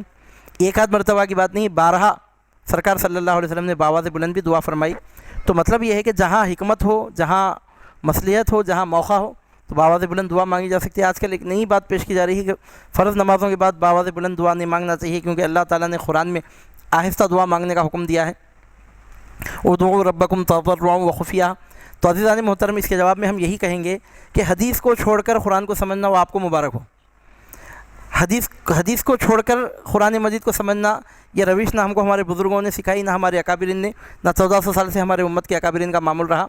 حضور نبی کریم صلی اللہ علیہ وسلم کی سنت مبارک میں ہم یہ بات دیکھتے ہیں کہ سرکار صلی اللہ علیہ وسلم نے کئی مرتبہ آہستہ بھی دعا مانگی، اور اجتماعی طور پر جب دعا مانگنے کی نوبت آئی تو سرکار کریم صلی اللہ علیہ وسلم نے بآواز بلند بھی، دوسرے لوگوں کے سننے کے مطابق انداز میں موافق آواز میں بھی دعا مانگی۔ تو اس کا یہ مطلب نہیں نکلتا کہ بآواز بلند دعا نہیں کرنا چاہیے، بلکہ اجتماعی طور پر جب دعا کی جائے تو بآواز بلند ہی دعا کی جائے گی۔ یہاں ارشاد فرمانے کا مطلب یہ ہے کہ جب ضرورت نہیں ہے آواز بلند کرنے کی تو ایسے موقع پر دعا آہستہ آہستہ کی جائے، گڑ گڑا کر کی جائے۔ بے شک اللہ تعالیٰ دوست نہیں رکھتا حد سے بڑھنے والوں کو۔ یہاں دعا کے ادب میں یہ بات بتائی جا رہی ہے کہ حد سے بڑھ کر چیزیں دعا میں طلب نہ کی جائیں، جیسا اس کی مثال علماء بیان کرتے ہیں کہ اے اللہ مجھے نبی بنا دے، نعوذ باللہ من ذالک، کیونکہ نبوت ختم ہو گئی اور کسی کو نبوت دعا سے نہیں ملتی۔ عام لوگوں کی دعا سے کوئی نبی نہیں بنتا، عام لوگوں کی دعا سے۔ اور اب تو ختم نبوت کے بعد ناممکن ہے کہ کوئی نبی بنے، اور کوئی آدمی دعا مانگ رہا ہے کہ اے اللہ مجھے نبی بنا دے، نعوذ باللہ من ذالک، تو یہ غلط بات ہے۔ جو کام نہیں ہو سکتا اس کام کے لیے دعا مانگنا ہے، حد سے بڑھنا ہے، دعا کے آداب کے خلاف ہے۔ یا اسی طرح دعا میں حد سے آگے بڑھنے کا ایک مطلب یہ بیان کیا گیا کہ ایسی چیز کے لیے دعا مانگے جو چیز ناجائز ہو۔ حرام کام میں ترقی کے لیے دعا مانگنا، ناجائز چیزوں کے ڈیولپمنٹ کے لیے دعا مانگنا۔ کسی کے شراب کا کاروبار ہو، دعا مانگ رہا ہے کہ اے اللہ میرے شراب کے کاروبار میں برکت دے، نعوذ باللہ من ذالک۔ اگر کوئی چور ہے اور دعا مانگ رہا ہے کہ میری چوری خیر خوبی سے ہو جائے اور پوری حفاظت سلامتی کے ساتھ میں گھر کو واپس لوٹوں، نعوذ باللہ من ذالک، یہ حد سے آگے بڑھنا ہے۔ خلاف شرع امور کے لیے دعا مانگنا حرام ہے، دعا کا مذاق اڑانے کے برابر ہے، اس کی اجازت نہیں دی گئی۔ بتایا گیا لا یحب المعتدین، حد سے بڑھنے والوں کو پسند نہیں فرماتا۔ یہاں سے پتہ چلتا ہے کہ ناممکن چیز کے لیے دعا نہیں مانگنا چاہیے، نمبر 1۔ اور نمبر 2، جو چیز ناجائز ہے اس کے لیے دعا نہیں مانگنا چاہیے۔ اور نمبر 3، تیسری بات یہاں پر یہ بتائی گئی حد سے آگے بڑھنے کے بارے میں کہ مسلمانوں کے لیے بد دعا کرنا، مسلمانوں کے لیے بد دعا کرنا۔ ذرا کسی سے انبن ہو گئی اور آپ بد دعا کا سلسلہ شروع کر لیے ہیں اور بیٹھ کر بد دعاؤں پر بد دعائیں دے رہے ہیں کہ اس کی بیوی مر جائے، اس کی اولاد مر جائے، اس کا کاروبار ختم ہو جائے، اس کی صحت ختم ہو جائے، وہ بیمار ہو جائے، اس کو فلاں نقصان پہنچے، آپ کو معلوم ہے اس کی اجازت نہیں۔ مسلمانوں کے لیے بد دعا کرنے کی اجازت نہیں ہے۔ یہ بات بہت کم لوگ پیش نظر رکھتے ہیں۔ مسلمانوں کے لیے بد دعا کرنا ہے، دعا میں حد سے بڑھنا ہے، جس کو اللہ سبحانہ و تعالیٰ پسند نہیں فرماتا۔ چنانچہ عملیات کے فن کے اعتبار سے یہ بات بتائی گئی ہے کہ اگر کوئی آدمی کسی کی جان لینے کے لیے جائز عملیات سے بھی اگر استفادہ کرتا ہے کسی کی جان لینے کے لیے، تو علماء فرماتے ہیں کہ وہ بھی جادو میں شامل ہے۔ حالانکہ اس نے جادو نہیں کیا، سفلی عمل نہیں کیا، اس نے قرآن کی آیتوں سے یا اللہ رب العزت کے اسماء سے، دعاؤں کے سہارے سے ناجائز اذکار کے بجائے جائز اذکار کو درمیان میں لا کر اگر وہ کسی کی جان لینے کی کوشش کر رہا ہے، اگرچہ کہ ناجائز منتر اس نے استعمال نہیں کیے، لیکن کسی مسلمان کی بے ضرر بے مقصد جان لینے کے لیے اگر وہ استعمال کر رہا ہے، مسلمان کو نقصان پہنچانے کے لیے اگر عملیات کر رہا ہے، اگر سفلی عمل نہیں بھی کر رہا ہے، تب بھی وہ جادو میں شامل ہے، وہ جادوگر کے حکم میں ہے وہ شخص۔ یعنی اگر ایسا شخص ایسا کام کرتے ہوئے اگر پکڑا جائے تو اسلامی حکومت ہو تو اس کو قتل کر دینے کا حکم، جادوگر کے پورے احکام اس پر ثابت ہو جاتے ہیں، کیونکہ مسلمان کے لیے بد دعا مانگنے کی اجازت نہیں ہے۔ اب آپ سے اگر کسی کی طبیعت نہیں بنتی، انبن ہو رہی ہے، تو آپ ایسا کر سکتے ہیں کہ اپنے تعلقات ملنا جلنا کم کر سکتے ہیں۔ اس کا یہ مطلب نہیں کہ پوری زمین کے آپ اپنے آپ کو مالک سمجھ کر ان کے لیے بد دعائیں مانگنے کے لیے بیٹھ جائیں۔ تو اللہ رب العزت نے ہر ایک کو ایک وقت دیا، ایک ڈیوریشن دیا، ایک زندگی کا وقفہ دیا، اس مدت تک جینے کا اس کو پورا اختیار ہے، کوئی اس کو چھین نہیں سکتا۔ چنانچہ فرمایا انہ لا یحب المعتدین، بے شک اللہ تعالیٰ دوست نہیں رکھتا حد سے بڑھنے والوں کو۔ اس کے 3 مطالب ہم آپ کے سامنے بیان کیے ہیں۔ ایک تو یہ کہ جو کام نہیں ہو سکتا محالات کے لیے استحالہ، اس میں استحالہ ہو عقلی طور پر، جو کام ہونا ناممکن ہے اس کے لیے دعا مانگنا ہے، حد سے بڑھنا ہے۔ نمبر 2، ناجائز کام کے لیے دعا مانگنا، یہ دعا میں حد سے بڑھنا ہے۔ اور نمبر تین کسی مسلمان کے لیے بد دعا کرنا، اس کی ضرر رسانی کے لیے دعا مانگنا، مسلمانوں کے حق میں بد دعا کرنا، یا دعا کے جو آداب ہیں ان آداب کو ملحوظ نہ رکھنا، یہ بھی دعا میں حد سے آگے بڑھنے کے مترادف ہے۔ اب یہاں ایک سوال ایک نقطہ میں آپ کے سامنے ضرور عرض کروں گا اس موقع پر، کہ جو کام ناممکن ہو اس کے لیے دعا مانگنے کی جب شریعت مطہرہ میں اجازت نہیں دی گئی، تو اس سے اس بات کا ثبوت ملتا ہے کہ جس کام کے لیے دعا مانگنے کی اجازت دی گئی ہے وہ کام ہو سکتا ہے۔ مثال کے طور پر تمام مسلمانوں کے لیے مغفرت کی دعا مانگنے کی اجازت دی گئی ہے، بلکہ دعا مانگنے کا ادب یہ بتایا گیا ہے، اے اللہ تمام مسلمانوں کی مغفرت کر دے۔ تو سوال یہ پیدا ہوتا ہے کہ ممکن ہے کہ تمام مسلمانوں کی مغفرت ہو جائے؟ تو ممکن ہے، اسی لیے تو اس کا حکم دیا گیا ہے۔ ہم نماز جنازہ میں پڑھتے ہیں اللہم اغفر لحینا و میتنا و شاہدنا و غائبنا و صغیرنا و کبیرنا و ذکرنا و انسانا، اے اللہ مغفرت فرما دے ہمارے زندوں کی، ہمارے مردوں کی، ہمارے مردوں کی، ہمارے عورتوں کی، ہمارے چھوٹوں کی، ہمارے بڑوں کی، جو موجود ہیں ان کی، جو موجود نہیں ہیں ان کی، تمام مسلمانوں کی مغفرت کر دیں۔ تو اس سے ثابت ہوتا ہے کہ حضور نبی کریم صلی اللہ علیہ وسلم نے جب تمام مسلمانوں کے لیے مغفرت کی دعا مانگنے کی اجازت دی ہے، بلکہ طریقہ سکھایا ہے، تو اس سے ثابت ہوتا ہے کہ تمام مسلمانوں کی مغفرت ضرور ہوگی انشاءاللہ تعالی، اور ہر مسلمان جنت میں جائے گا۔ تو بہرحال اللہ رب العزت فرماتا ہے کہ بے شک اللہ تعالیٰ دوست نہیں رکھتا حد سے بڑھنے والوں کو۔ اس کے بعد ارشاد ہوتا ہے کہ نہ فساد پھیلاؤ زمین میں اس کی اصلاح کے بعد۔ زمین میں فساد نہ پھیلاؤ، اس کے دو مطلب علماء نے بیان کیے ہیں۔ پہلا مطلب یہ ہے کہ چشموں کو بند کرنا، نہروں کو توڑ پھوڑ کرنا، باغات کو اکھاڑ دینا، کھیتوں کو اجاڑ دینا، کارخانوں کو برباد کر دینا، تجارت و صنعت میں دھوکہ بازی کرنا، حکومت وقت کے خلاف بلا وجہ سازشیں کرنا۔ غرض ہے کہ ہر ایسی تخریبی کارروائی کرنا جس سے لوگوں کی معاشی اقتصادی حالت متاثر ہو، فائنینشیل یا اقتصادی طور پر وہ لوگ عام لوگ پریشانی میں آ جائیں، یا عام لوگوں کے فائدے کے خلاف کوئی کام کرنا، یہ زمین میں فساد پھیلانا ہے نمبر ایک۔ یا اس کا دوسرا مطلب یہ بیان کیا گیا ہے زمین میں فساد پھیلانے کا کہ غیر اسلامی عادات اطوار کو اپنانا، اسلامی تہذیب تمدن کو چھوڑ کر غیر اسلامی تہذیب اور ملحدانہ تمدن اختیار کرنا، یہ سب ممنوع ہے۔ اس کو بھی اصطلاح میں فساد فی الارض قرار دیا گیا ہے۔ یعنی ملحدانہ تمدن کو اگر کوئی اختیار کرتا ہے تو اس طرح گویا وہ بھی زمین میں فساد پھیلانے کا ذریعہ بن رہا ہے، کیونکہ معاشرہ بنتا ہے فرد سے، سماج بنتا ہے فرد سے۔ ایک آدمی جب بگڑتا ہے تو گویا سماج کا ایک حصہ بگڑا، تو وہ بھی فساد فی الارض میں شامل ہے، یعنی اپنے آپ کی اصلاح کرنا یہ بھی ضروری ہے۔ تو اللہ تعالیٰ فرماتا ہے زمین میں فساد مت پھیلاؤ اس کی اصلاح کے بعد، اور دعا مانگو اس سے ڈرتے ہوئے اور امید کرتے ہوئے۔ یہاں دعا کا ایک ادب یہ بھی سکھایا جا رہا ہے کہ دعا مانگتے وقت آدمی نڈر ہو کے دعا نہ مانگے، بلکہ اللہ تعالیٰ سے خوف رکھتے ہوئے دعا مانگے۔ اور خوف سے مراد ایسی کیفیت نہیں کہ اس کی رحمت سے نا امید ہو گیا ہے، مایوس ہو کر دعا مانگ رہا ہے، ایسا بھی نہ ہو۔ وطمع، خوف و طمع، دعا مانگتے ہوئے خوف بھی ہونا چاہیے دل میں، اور اللہ تعالیٰ کی رحمت سے پوری امید بھی ہونا چاہیے۔ یہ امید رکھنا چاہیے کہ اللہ تعالیٰ ضرور دعا قبول فرمائے گا، کیونکہ دعا مانگتے وقت اگر دعا مانگنے والے کا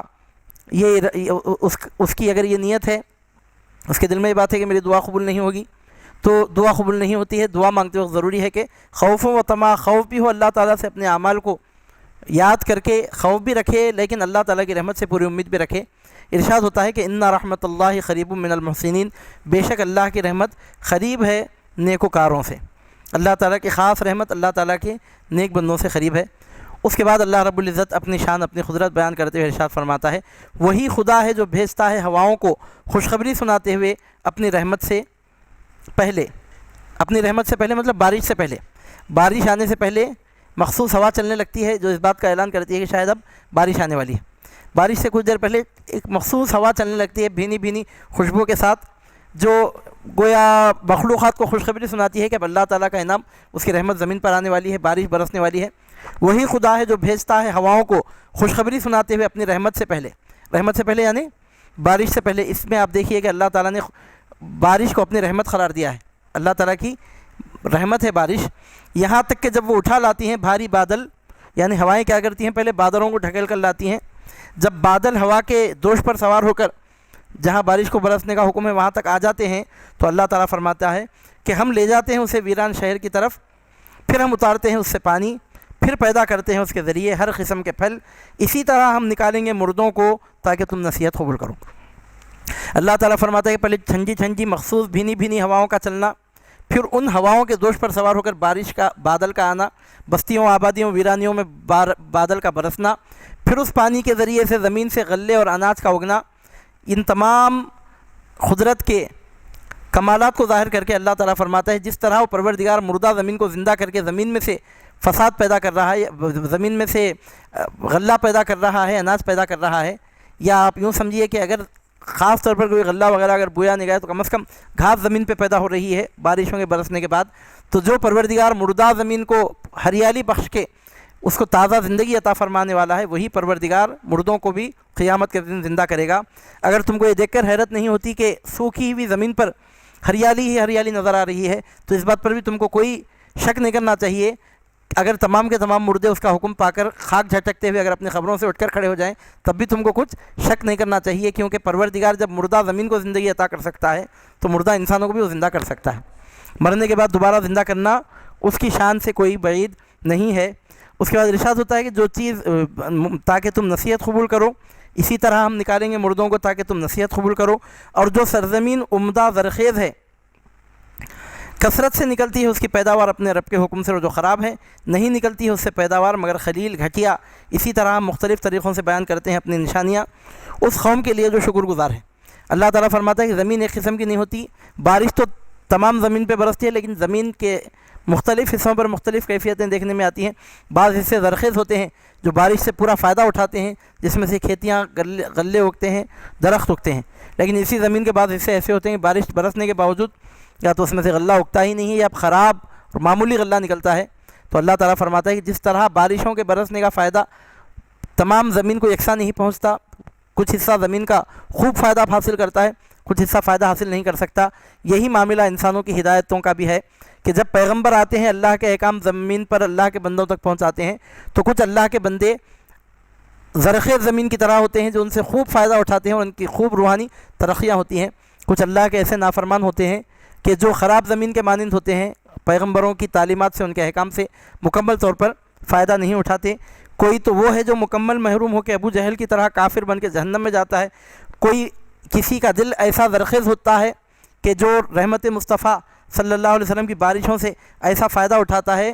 کہ صدیقیت و فاروقیت کے مناصب رفیع پر فائز ہو جاتا ہے۔ یعنی اللہ تعالیٰ ہر ایک کو اس کی قسمت کے مطابق، اس کی تقدیر کے مطابق اس بارش کا فائدہ پہنچاتا ہے، باران کرم سے فائدہ پہنچاتے ہیں۔ مطلب یہ کہ جس طرح ظاہر کی بارش سے مختلف قسم سے زمین کے مختلف حصے فائدہ اٹھاتے ہیں، اسی طرح اللہ تعالیٰ باطن کی بارش جو برساتا ہے، یعنی مطلب یہ کہ پیغمبروں کے ذریعے، وحی الہی کے ذریعے، کلام الہی کے ذریعے لوگوں تک جو اپنے احکام پہنچاتا ہے، تو ان سے فائدہ اٹھانے والے بھی لوگ دو قسم کی کیٹیگریز کے ہوتے ہیں۔ کچھ زرخیز زمین کے مانند ہوتے ہیں، ولایت کے مرتبہ پر پہنچ جاتے ہیں، صدیقیت فاروقیت کے مرتبہ پر پہنچ جاتے ہیں، اور کچھ لوگوں کی حالت ایسی ہوتی ہے کہ وہ گھٹیا زمین کے مانند، خراب زمین کے مانند ہوتے ہیں کہ جن کو ان سے کچھ زیادہ فائدہ نہیں ہوتا۔ تو یہ سورہ انعام کا رکوع نمبر 7 ہے جس کے مضامین آپ نے سماعت کیے ہیں۔ اس میں اللہ رب العزت نے بتایا ہے کہ زمینوں کو، آسمانوں کو اس نے 6 دن میں پیدا کیا، رات کو دن، دن کو رات بنانے والا، چاند سورج ستاروں سیاروں پر اپنی مکمل گرفت رکھنے والا، عالم خلق، عالم امر کے تمام معاملات کو اپنے قبضۂ قدرت میں رکھنے والا ہے، اور وہی سب کو مرتبہ کمال تک پہنچانے والا ہے۔ تو اے لوگوں، اے ایمان والو، تم کو چاہیے کہ اس کی طرف تم رجوع کریں، گڑ گڑا کر عاجزی کے ساتھ اس سے دعائیں مانگیں، اور دعا کرتے وقت حد سے نہ بڑھیں، کیونکہ حد سے بڑھنے والوں کو اللہ تعالیٰ پسند نہیں کرتا۔ اور بتایا گیا کہ زمین میں اس کی اصلاح کے بعد فساد مت پھیلاؤ، یعنی مطلب یہ کہ فساد پھیلانے کے 2 طریقے ہیں۔ ایک طریقہ ہے کہ چشموں کو بند کرنا، نہروں کو توڑ پھوڑ کرنا، باغات کو اکھاڑ دینا، کھیتیوں کو اجاڑ دینا، کارخانوں کو برباد کرنا، تجارت و صنعت میں دھوکے بازی کرنا، حکومت وقت کے خلاف بلا وجہ سازشیں کرنا، کوئی ایسا کام کرنا جس سے ملک کی، قوم کی معاشی خوشحالی میں فرق آئے، یہ زمین میں فساد پھیلانا ہے۔ یا اس کا دوسرا مفہوم یہ ہے کہ خود اپنے آپ کو اسلامی تمدن کے خلاف دوسرے تمدن میں اپنی زندگی کو ڈھال کر گزارنا، یہ بھی فساد فی الارض میں شامل ہے، کیونکہ فرد ہی سے سماج بنتا ہے، خطرے ہی سے دریا بنتا ہے۔ اس کے بعد بتایا گیا کہ دعا مانگتے وقت آدمی کو اللہ تعالیٰ سے خوف بھی کرتے رہنا چاہیے، لیکن مایوس بھی نہیں ہونا چاہیے، اللہ تعالیٰ سے امید بھی بہرحال اس کو رکھنی چاہیے، بے شک اللہ کی رحمت قریب ہے نیکوکاروں سے۔ اور پھر اپنی قدرت کی بہت بڑی نشانی بیان فرمائی کہ وہ ٹھنڈی ٹھنڈی بھینی بھینی ہواؤں کو زمین پر بھیجتا ہے، اور ان ہواؤں کے ذریعے سے، ان ہواؤں کے آنے کے بعد ان ہواؤں کے دوش پر سوار کر کے بادلوں کو بھیجتا ہے جو بستیوں ویرانیوں کی طرف بڑھ کر برسنے لگتے ہیں، گرجتے ہیں، برستے ہیں، جس کا نتیجہ نکلتا ہے کہ کھیتیاں اگتی ہیں، انسان کی ضروریات پوری ہوتی ہیں، اس کو غلہ، فصل، اناج، پھل پھلاری وغیرہ حاصل ہوتی ہیں۔ اگر بارشیں نہ برسے، کھیتیاں نہ اگیں تو آدمی کی زندگی کی بقا ناممکن ہو جائے۔ اس کے بعد اسی مثال کو بیان فرما کر ارشاد فرماتا ہے کہ اسی طرح ہم مردوں کو نکالیں گے زمین سے، جس طرح مردہ زمین کو ہم زندہ بنا رہے ہیں، اس کے سوکھ جانے کے بعد اس کو سرسبز و شاداب کر رہے ہیں، لہلہاتی ہوئی زمین تم کو نظر آ رہی ہے سوکھی زمین کی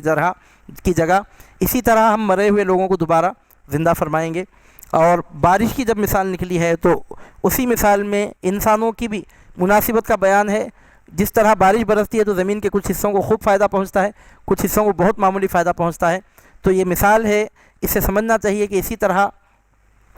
روحانی ابر کرم جب برسا، پیغمبروں نے جب اللہ کے احکام اللہ کے بندوں تک پہنچائے تو اس سے فائدہ اٹھانے والے انسان بھی دو قسم کے ہو گئے. کچھ لوگوں کے قلوب زرخیز زمین کے مانند رہے تو انہوں نے اس سے خوب فائدہ اٹھایا، اور کچھ لوگوں کے قلوب گھٹیا قسم کی زمین کے جیسے رہے تو وہ پورے طور پر اس سے فائدہ نہیں اٹھا سکے. اللہ تعالیٰ فرماتا ہے اسی طرح مختلف طریقوں سے ہم بیان کرتے ہیں اپنی نشانیوں کو اس قوم کے لیے جو شکر گزار ہے. یہ نشانیاں بیان ہم اس لیے کرتے ہیں تاکہ شکر گزار قوم عبرت نصیحت حاصل کرے. جو ناشکرے ہیں وہ تو اس سے عبرت نصیحت حاصل نہیں کرتے، جو شکر گزار ہیں ان کے لیے ہم اپنی قدرت کی نشانیاں بیان فرماتے ہیں. تو یہاں پہنچ کر آج کا درس تکمیل کو پہنچتا ہے. اب یہ جو بات بیان کی گئی ہے یہاں پر بس آخری نقطہ سماعت کیجئے کہ یہاں پر یہ جو بات بیان کی گئی ہے کہ بارش جب برستی ہے تو اس سے فائدہ اٹھانے والے دو قسم، اس سے فائدہ اٹھانے والے زمین کے حصے دو قسم کے، کچھ پورا فائدہ اٹھاتے ہیں، کچھ نہیں اٹھاتے، محروم رہتے ہیں. انسانوں کا بھی یہی معاملہ ہے کہ پیغمبروں کی تعلیمات سے کچھ انسان فائدہ اٹھاتے ہیں، کچھ فائدہ نہیں اٹھاتے. اب اس تمہید کی بنیاد پر گویا کئی رکوع اب اس کے بعد اسی مضمون کو آگے بڑھایا جا رہا ہے کہ پیغمبروں نے زمین پر اللہ کے احکام اللہ کے بندوں تک پہنچائے تو کچھ لوگوں نے ان سے فائدہ اٹھایا، کچھ نے فائدہ نہیں اٹھایا. فائدہ اٹھانے والے اچھے انجام کو پہنچے، فائدہ نہ اٹھانے والے محروم رہے. اب اس بات کی مثال میں کئی پیغمبروں کے تذکرے یہاں پر ہوں گے. اس سلسلے کو ہم آج کے لیے موقوف کر رہے ہیں، آئندہ درس میں انشاءاللہ تعالیٰ سلسلہ آگے بڑھے گا. سب سے پہلے سیدنا نوح علیہ السلام کا ذکر مبارک آ رہا ہے، نمبر 1. نمبر 2 سیدنا ہود علیہ السلام کا ذکر آ رہا ہے، اس کے بعد کے رکوع میں جو قوم عاد کی طرف بھیجے گئے. نمبر 3 سیدنا صالح علیہ السلام کا ذکر مبارک آ رہا ہے جو قوم سمود کی طرف بھیجے گئے. اور نمبر 4 سیدنا شعیب علیہ السلام کا ذکر آ رہا ہے جو اپنی قوم کی طرف مدین کی طرف بھیجے گئے. اور اسی طرح اس مقام پر یا دوسرے مقامات پر درمیان میں لوط علیہ السلام کا بھی ذکر آتا ہے ضمن میں، جو اپنی قوم کی جانب بھیجے گئے. اور اس کے علاوہ بھی چند پیغمبروں کا ذکر ہے. یعنی مطلب یہ کہ موسیٰ علیہ السلام آپ کے سامنے میں یہ نقطہ بیان کر کے آج کے درس کو تکمیل تک پہنچا رہا ہوں. عزیزان محترم، پہلی مرتبہ ہو رہا ہے ایسا ہی، 8ویں پارے میں ہم پہنچے ہیں تو پہلی مرتبہ ایسا ہو رہا ہے کہ پے در پے ان پیغمبروں کا ذکر مل رہا ہے ہم کو. لیکن اب اس کے بعد ہمارا درس قرآن جب آگے بڑھے گا تو اور کئی جگہ آپ اس قسم کی مثالیں پائیں گے. لیکن ہمارا جو طریقہ ہے پہلی مرتبہ ہم تفصیل بیان کر دیتے ہیں، اس کے بعد تیزی سے اپنی بات کو ہم آگے بڑھائیں گے انشاءاللہ تعالیٰ. چونکہ پہلی مرتبہ اس انداز میں، اس مخصوص انداز میں ان پیغمبروں کے تذکرے آ رہے ہیں تو اس واسطے قدر تفصیل کے ساتھ بیان کر دیا جائے گا. اس کے بعد اب یہ سلسلہ آگے بھی جاری رہے گا. مثال کے طور پر اس کے بعد 12ویں پارے میں یہی بات ہم کو دیکھنے میں ملتی ہے کہ ان پیغمبروں کے لگاتار تذکرے آئے ہیں. 23ویں پارے میں یہ بات دیکھنے میں ملتی ہے. سورۃ الانبیاء میں ان میں سے بعض پیغمبروں کے تذکرے ملتے ہیں. پھر سورہ صافات میں اس طرح کا ذکر ملتا ہے. یعنی سلسلہ آگے بھی چلے گا. تو اس تمہید کا خلاصہ یہ ہے کہ ان چند پیغمبروں کا جو ذکر کیا گیا ہے قرآن مجید میں، سب سے پہلے تو سب سے زیادہ جو ذکر ملتا ہے قرآن مجید میں پیغمبروں میں، ہمارے حضور نبی کریم صلی اللہ علیہ وسلم کا ہے. بسم اللہ الرحمن الرحیم کی بات سے لے کر من الجنت والناس کی سین تک مکمل قرآن حضور نبی کریم صلی اللہ علیہ وسلم کا ڈائریکٹ یا انڈائریکٹ تذکرہ ہے. کیونکہ ہر بات حضور پاک صلی اللہ علیہ وسلم سے ریلیٹڈ ہو کر انسانوں کے سامنے آتی ہے. کوئی بات قرآن میں بیان کی جائے وہ حضور پاک صلی اللہ علیہ وسلم کے اطراف گھومتی ہے. اس اعتبار سے اگر دیکھا جائے تو پورا قرآن نعت کا گلدستہ ہے. شاعر نے کہا جو میں نے سوچا کہ نعت احمد شروع کروں میں کہاں سے پہلے، ہر ایک آیت پکار اٹھی یہاں سے پہلے یہاں سے پہلے. اس اعتبار سے اگر دیکھا جائے تو پورا قرآن نعت ہی نعت ہے، کیونکہ قرآن کا جو بھی مضمون آتا ہے وہ حضور نبی کریم صلی اللہ علیہ وسلم کے ارد گرد گھومتا ہے. اگر نوح کا بھی تذکرہ ہو رہا ہے تو اس لیے ہو رہا ہے کہ اے محمد عربی صلی اللہ علیہ وسلم کی قوم، تم اس طرح سرکار پاک صلی اللہ علیہ وسلم کے پیغام کو جھٹلا کر عذاب کا نوالا نہ بننا جس طرح نوح کی قوم بنی تھی. جس طرح نوح پر ایمان لانے والے اچھے انجام کو پہنچے، تم کو چاہیے کہ تم بھی اسی طرح اچھے انجام کو پہنچو، میرے نبی پر ایمان لاؤ. اگر سیدنا ہود کا، اگر سیدنا صالح کا، اگر سیدنا شعیب کا، سیدنا لوط کا، سیدنا شعیب کا تذکرہ بھی اگر ہو رہا ہے تو اس کا مطلب یہی ہے کہ جس طرح ان پیغمبروں کے ماننے والے فائدے میں رہے، جھٹلانے والے نقصان میں پہنچے. اے قرآن مجید کے مضامین کو سننے والوں، تم کو بھی چاہیے کہ یہ قرآن جس پاک ذات پر نازل ہو رہا ہے تم ان پر ایمان لاؤ اور ان کو جھٹلا کر برے انجام کو نہ پہنچو، ان پر ایمان لا کر اچھے انجام کو پہنچو. اس طرح اگر دیکھا جائے تو ہر نبی کا تذکرہ گویا حضور نبی کریم صلی اللہ علیہ وسلم کے تذکرے کا تذکرے کا ایک حصہ ہے۔ اس طرح اگر دیکھا جائے تو جتنے واقعات بیان کیے جا رہے ہیں وہ سب واقعات اس لیے بیان کیے جا رہے ہیں تاکہ واقعات سننے والے محمد عربی صلی اللہ علیہ وسلم پر ایمان لے آئیں، یعنی حضور نبی کریم صلی اللہ علیہ وسلم کی عظمت کے تحفظ کے لیے سرکار پاک صلی اللہ علیہ وسلم کی عظمت کے ایک پہلو کے طور پر یہ تمام واقعات بیان کیے جا رہے ہیں۔ اس طرح اگر دیکھا جائے تو پورے کا پورا قرآن مجید کے 30 پارے، 114 صورتیں، 6666 آیتیں، 7 منزلیں، ایک ایک لفظ، ایک ایک حرف، ایک ایک نقطہ، ایک ایک حرکت، ایک ایک زبر، ایک ایک زیر محمد الرسول اللہ کی نعت ہے صلی اللہ علیہ وسلم، کیونکہ پورا قرآن مجید گھومتا رہتا ہے حضور نبی کریم صلی اللہ علیہ وسلم کی شخصیت مبارکہ کے ارد گرد۔ اللہ رب العزت نے اگر زکریہ پر اپنے رحمت کے ذکر نازل کرنے کا ذکر بھی فرمایا تو درمیان میں سرکار پاک صلی اللہ علیہ وسلم کو رکھا گیا۔ ذکر رحمت ربی کا عبدہ زکریا، یہ تیرے رب کی رحمت کا ذکر ہے جو اس نے اپنے بندے زکریا پہ کی تھی۔ عزیزان محترم، یہ کون سا انداز ہے گفتگو کرنے کا؟ اگر رب نے اپنے بندے زکریا پر رحمت کی تھی تو درمیان میں کا کی ضمیر کے ساتھ حضور نبی کریم صلی اللہ علیہ وسلم کو درمیان میں کیوں لایا گیا؟ یہ نہیں کہا گیا کہ یہ زکریا کے رب کی رحمت کا ذکر ہے جو اس نے اپنے بندے پر کی تھی، زکریا کے رب نے اپنے بندے زکریا پہ رحمت کی، یہ انداز ہونا چاہیے تھا، لیکن ارشاد ہوتا ہے ذکر و رحمت ربی کا، یہ تیرے رب کی رحمت کا ذکر ہے عبدہ زکریا جو اس نے اپنے بندے زکریا پہ کی تھی۔ اگر توحید کا بھی مضمون بیان کرنا ہوا، هو اللہ احد اللہ الصمد لم یلد ولم یولد ولم یکن لہ کفوا احد، اگر توحید کے مضامین بیان کرنا ہوا تو شروع میں خل کہہ کے پورے سورے کو نعت بنا دیا کہ توحید کے احکام ہم بیان نہیں کہیں گے مگر مصطفیٰ، یہ احکام تو بیان کرے گا، تو کہہ دے کہ وہ اللہ ایک ہے، بے نیاز ہے۔ ایک لفظ خل سورہ اخلاص میں کیا شامل ہوا؟ سورہ اخلاص جو مکمل توحید کے بیان پر مشتمل تھا، پورے کا پورا سورہ اخلاص نعت بن گیا۔ اس اعتبار سے اگر آپ دیکھیں گے تو پورے کا پورا قرآن مجید جس شخصیت کے اطراف، جس ذات گرامی کے ارد گرد گھومتا ہے، اس ذات گرامی کا نام ہے سیدنا محمد الرسول اللہ صلی اللہ علیہ وسلم۔ عزیزان محترم، بولنا نہیں چاہیے، میں بڑی احتیاط کے ساتھ یہ بات بول رہا ہوں۔ ایک دوسری بات میں آپ کے سامنے عرض کر رہا ہوں، مثال نہیں دی جا سکتی، یہ ایسا بلند معاملہ اور ایسی بڑی شان والا معاملہ ہے، یہاں ایسی مثال نہیں دے، میں مثال نہیں دے رہا ہوں، مثال دینا کثر شان ہے۔ ایک دوسری بات، اس بات کو تھوڑی دیر کے لیے آپ یہاں رکائیے، ایک دوسری بات آپ کے سامنے میں عرض کر رہا ہوں کہ ایک داستان نگار کوئی داستان لکھتا ہے، کہانی قصہ لکھنے والا کوئی قصہ لکھتا ہے، اگر کوئی افسانہ نگار کوئی افسانہ سناتا ہے، اگر کوئی کتاب لکھنے والا کوئی کتاب لکھتا ہے، تو اس کتاب میں، اس قصے میں، اس داستان میں، اس کہانی میں ایک ہیرو ہوتا ہے، اور پوری داستان ڈائریکٹ یا انڈائریکٹ اسی ہیرو کی طرف لوٹ کر آتی ہے، ڈائریکٹ یا انڈائریکٹ۔ تھوڑی دیر کے لیے اگر اس کا تذکرہ اوجھل بھی ہوتا ہے نظروں سے، تو اس واسطے کہ ادھر کا بیک گراؤنڈ سمجھ لینے کے بعد پھر اس سے تعلق کیا ہے اس بات کو خوب اچھی طریقے سے سمجھا جا سکے۔ جس طرح کسی قصے میں کوئی مرکزی کردار ہوتا ہے، ہم دیکھتے ہیں کہ ہر قصے میں کوئی ایک مرکزی کردار ہوتا ہے، تو یہ بات تو دنیا میں کہانیوں میں قصوں میں دیکھنے میں وہ بات تو وہاں پہ ختم ہو گئی۔ اب آئیے ایک دوسری بات میں آپ کے سامنے عرض کر رہا ہوں کہ پورے قرآن مجید کے پورے مضامین میں اگر مرکزی کردار کسی کا ہے، اگر پورے قرآن مجید کے پورے مضامین میں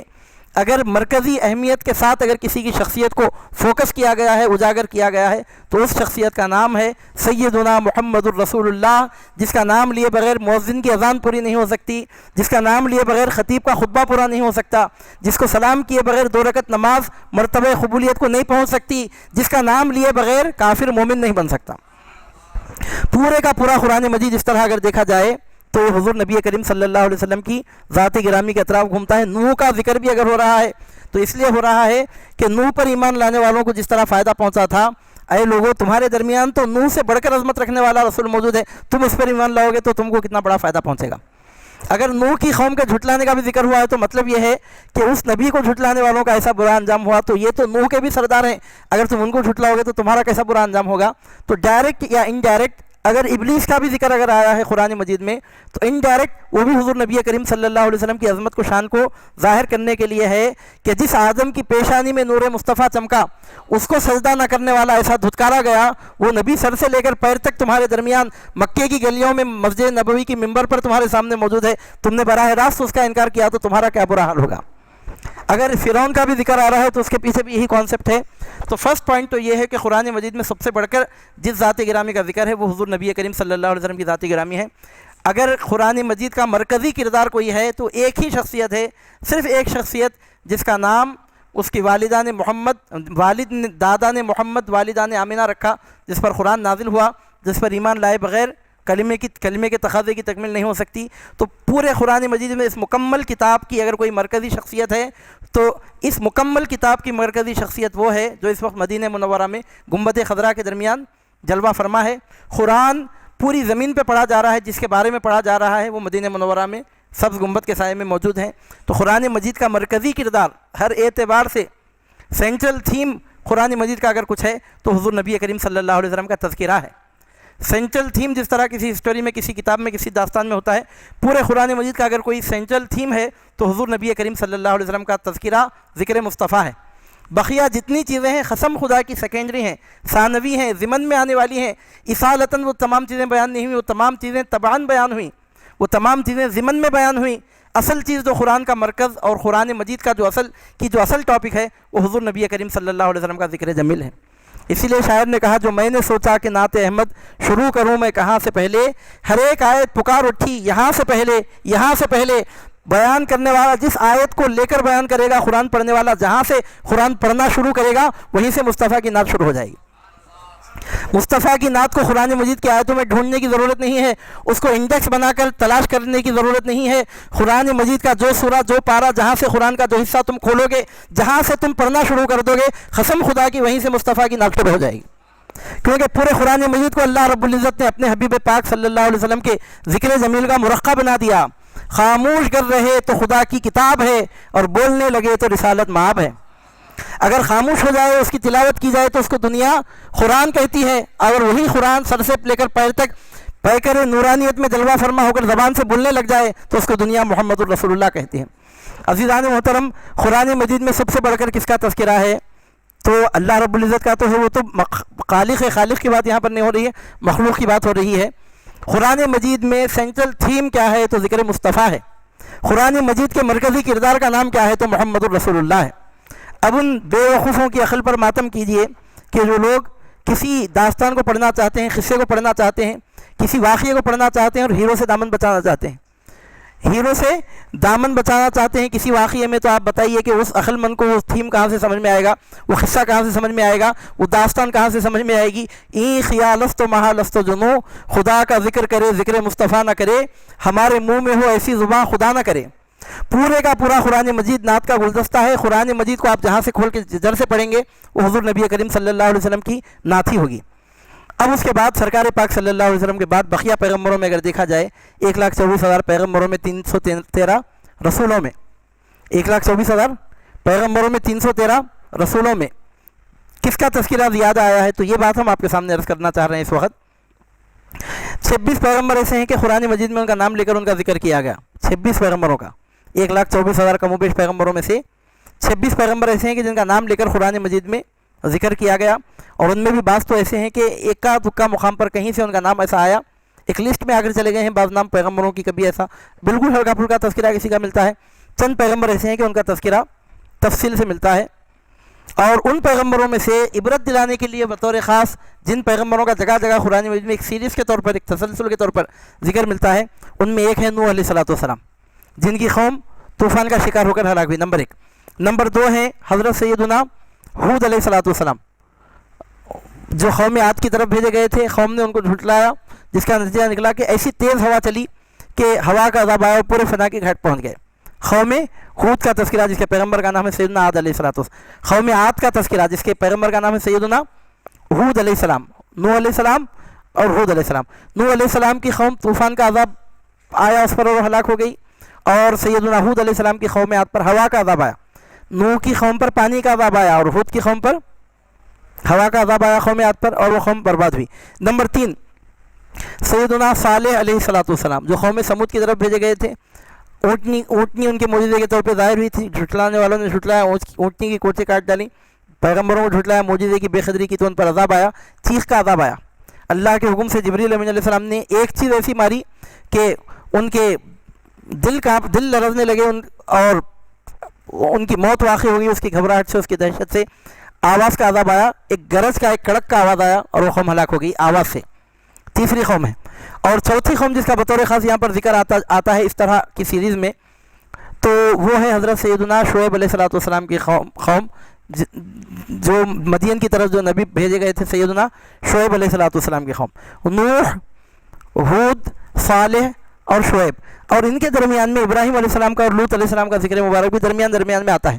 یہ چار کے ساتھ ملا کر درمیان میں ابراہیم علیہ السلام کا اور لوط علیہ السلام کا بھی تذکرہ آیا ہے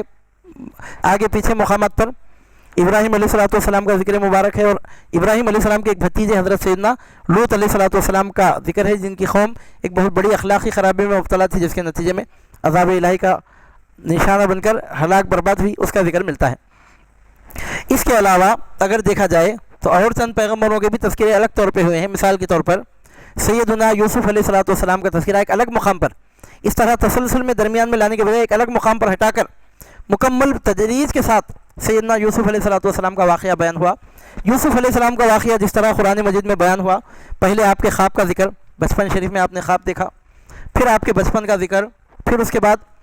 آپ کی زندگی جیسے آگے بڑھتی گئی، نوجوانی کا ذکر، پھر جوانی کا ذکر، پھر اس کے بعد کے حالات، یعنی سسٹمیٹک انداز میں اس کے بعد کیا ہوا، اس کے بعد کیا ہوا، اس کے بعد کیا ہوا، اس انداز میں جو یوسف علیہ السلام کا واقعہ بیان ہوا، ایسا واقعہ قرآن مجید میں کسی کا بیان نہیں ہوا. ایک ہی قصہ قرآن مجید میں اس حد تک تسلسل کے ساتھ ایسا طویل واقعہ اور اس طرح سسٹمیٹک ترتیب کے ساتھ بیان ہوا، وہ ایک ہی واقعہ ہے، وہ ہے حضرت سیدنا یوسف علیہ السلام کا واقعہ، جس کو قرآن مجید نے احسن القصص کہا. اس کے علاوہ اور پیغمبروں کے تذکرے اور مختلف مقامات پر ہوئے ہیں، لیکن ان تمام پیغمبروں سے بڑھ کر جس کا ذکر قرآن مجید میں آیا، حضور نبی کریم صلی اللہ علیہ وسلم کے بعد سب سے بڑھ کر جن کا ذکر مبارک آیا، وہ پیغمبر ہیں حضرت سیدنا موسیٰ علیہ السلام. سیدنا موسیٰ علیہ السلام کا ذکر مبارک قرآن مجید میں دیگر تمام پیغمبروں سے بڑھ کر آیا ہمارے حضور نبی کریم صلی اللہ علیہ وسلم کے بعد. سرکار پاک صلی اللہ علیہ وسلم کے بعد جس شخصیت کو قرآن مجید میں ہائی لائٹ کیا گیا، وہ شخصیت مبارکہ سیدنا موسیٰ علیہ السلام کی. اس کی کئی حکمتیں ہیں. اس کی سب سے بڑی حکمت تو یہ کہ آپ ایسی عظمت والے رسول، ایسی شان والے پیغمبر ہیں کہ اللہ تعالیٰ نے اتنے پیغمبروں میں سے آپ کو سلیکٹ کیا، آپ کے تذکرے کو سلیکٹ کیا قرآن مجید میں تکرار کے لیے. آپ کی عظمت، آپ کی شان، آپ کے مقامات و مراتب عالیہ کی بلندی کا پتہ چلتا ہے. اس کے ساتھ حکمت یہ سمجھ میں آتی ہے کہ جن لوگوں کو مخاطب کیا جا رہا تھا حضور نبی کریم صلی اللہ علیہ وسلم کی ظاہری حیات طیبہ میں، ان میں دو قسم کے لوگ تھے. ایک تو وہ تھے جو علم نہیں رکھتے تھے، ایک وہ تھے جو علم رکھتے تھے. جو علم رکھنے والے تھے، جو ٹیلی کر کے دیکھ سکتے تھے پہلے کی آسمانی کتابوں کو قرآن مجید سے، وہ لوگ تھے سیدنا موسیٰ علیہ السلام کے ماننے والے. یہودی تھے یا نصارہ تھے، یہودی نصارہ دونوں سیدنا موسیٰ علیہ السلام کو ماننے والے تھے. نصارہ موسیٰ علیہ السلام کو مانتے تھے، عیسیٰ علیہ السلام کو نہیں مانتے تھے، جبکہ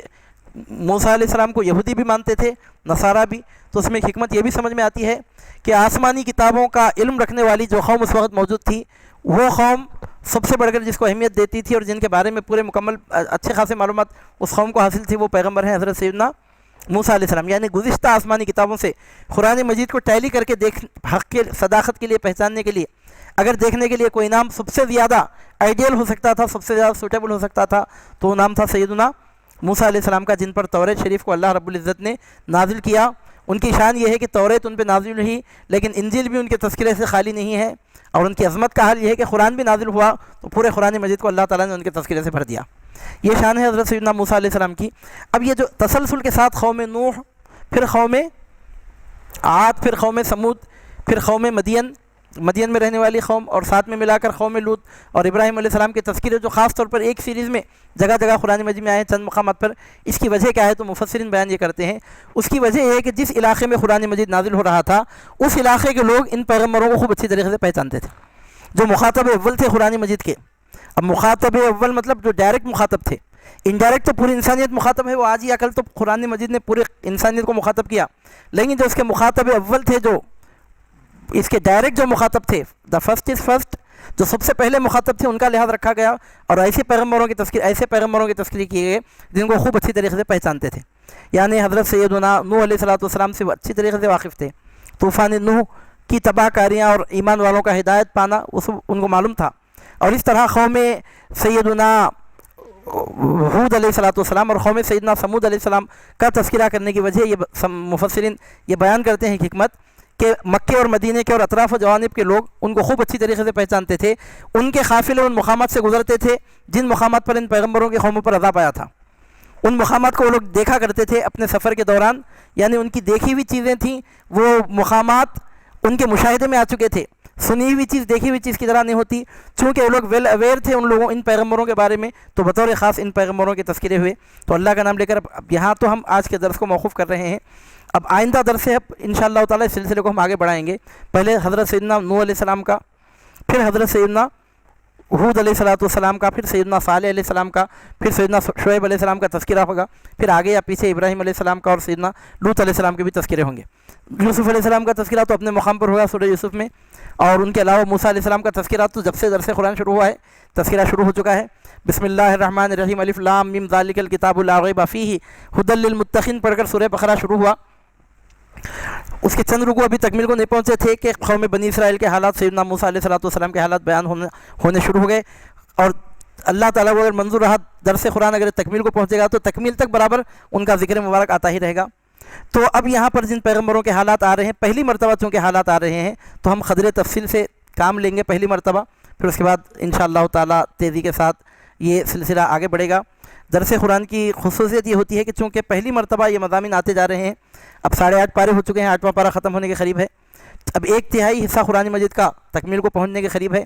جب 1/3 حصہ مکمل ہو جائے گا تو اس کے بعد کا جو درس کا انداز رہے گا وہ بالکل بدل جائے گا. تیزی کے ساتھ درس آگے کی طرف بڑھے گا، کیونکہ اس کے بعد اکثر مضامین مکرر بات کو ذہن نشین کرانے کے لیے، اس کے مختلف پہلوؤں کو اجاگر کرنے اور خوب ذہن میں بٹھانے کے لیے آئیں گے. اللہ تعالیٰ سے دعا ہے کہ پروردگار عالم آپ کو ہم کو توفیق عطا فرمائے کہ ہم قرآن مجید کے علوم سے دنیا میں آخرت میں فائدہ حاصل کریں. قرآن مجید کے علوم کی برکتیں دنیا میں آخرت میں اللہ تعالیٰ آپ کو ہم کو نصیب فرمائے. وصلی اللہ تعالیٰ وبارک وسلم علی خیر خلقہ ونور عرشہ نبینا وحبیبنا وشفیعنا وسیدنا ومولانا محمد وعلی آلہ وصحابتہ اجمعین، وآخر دعوانا ان الحمد للہ رب العالمین.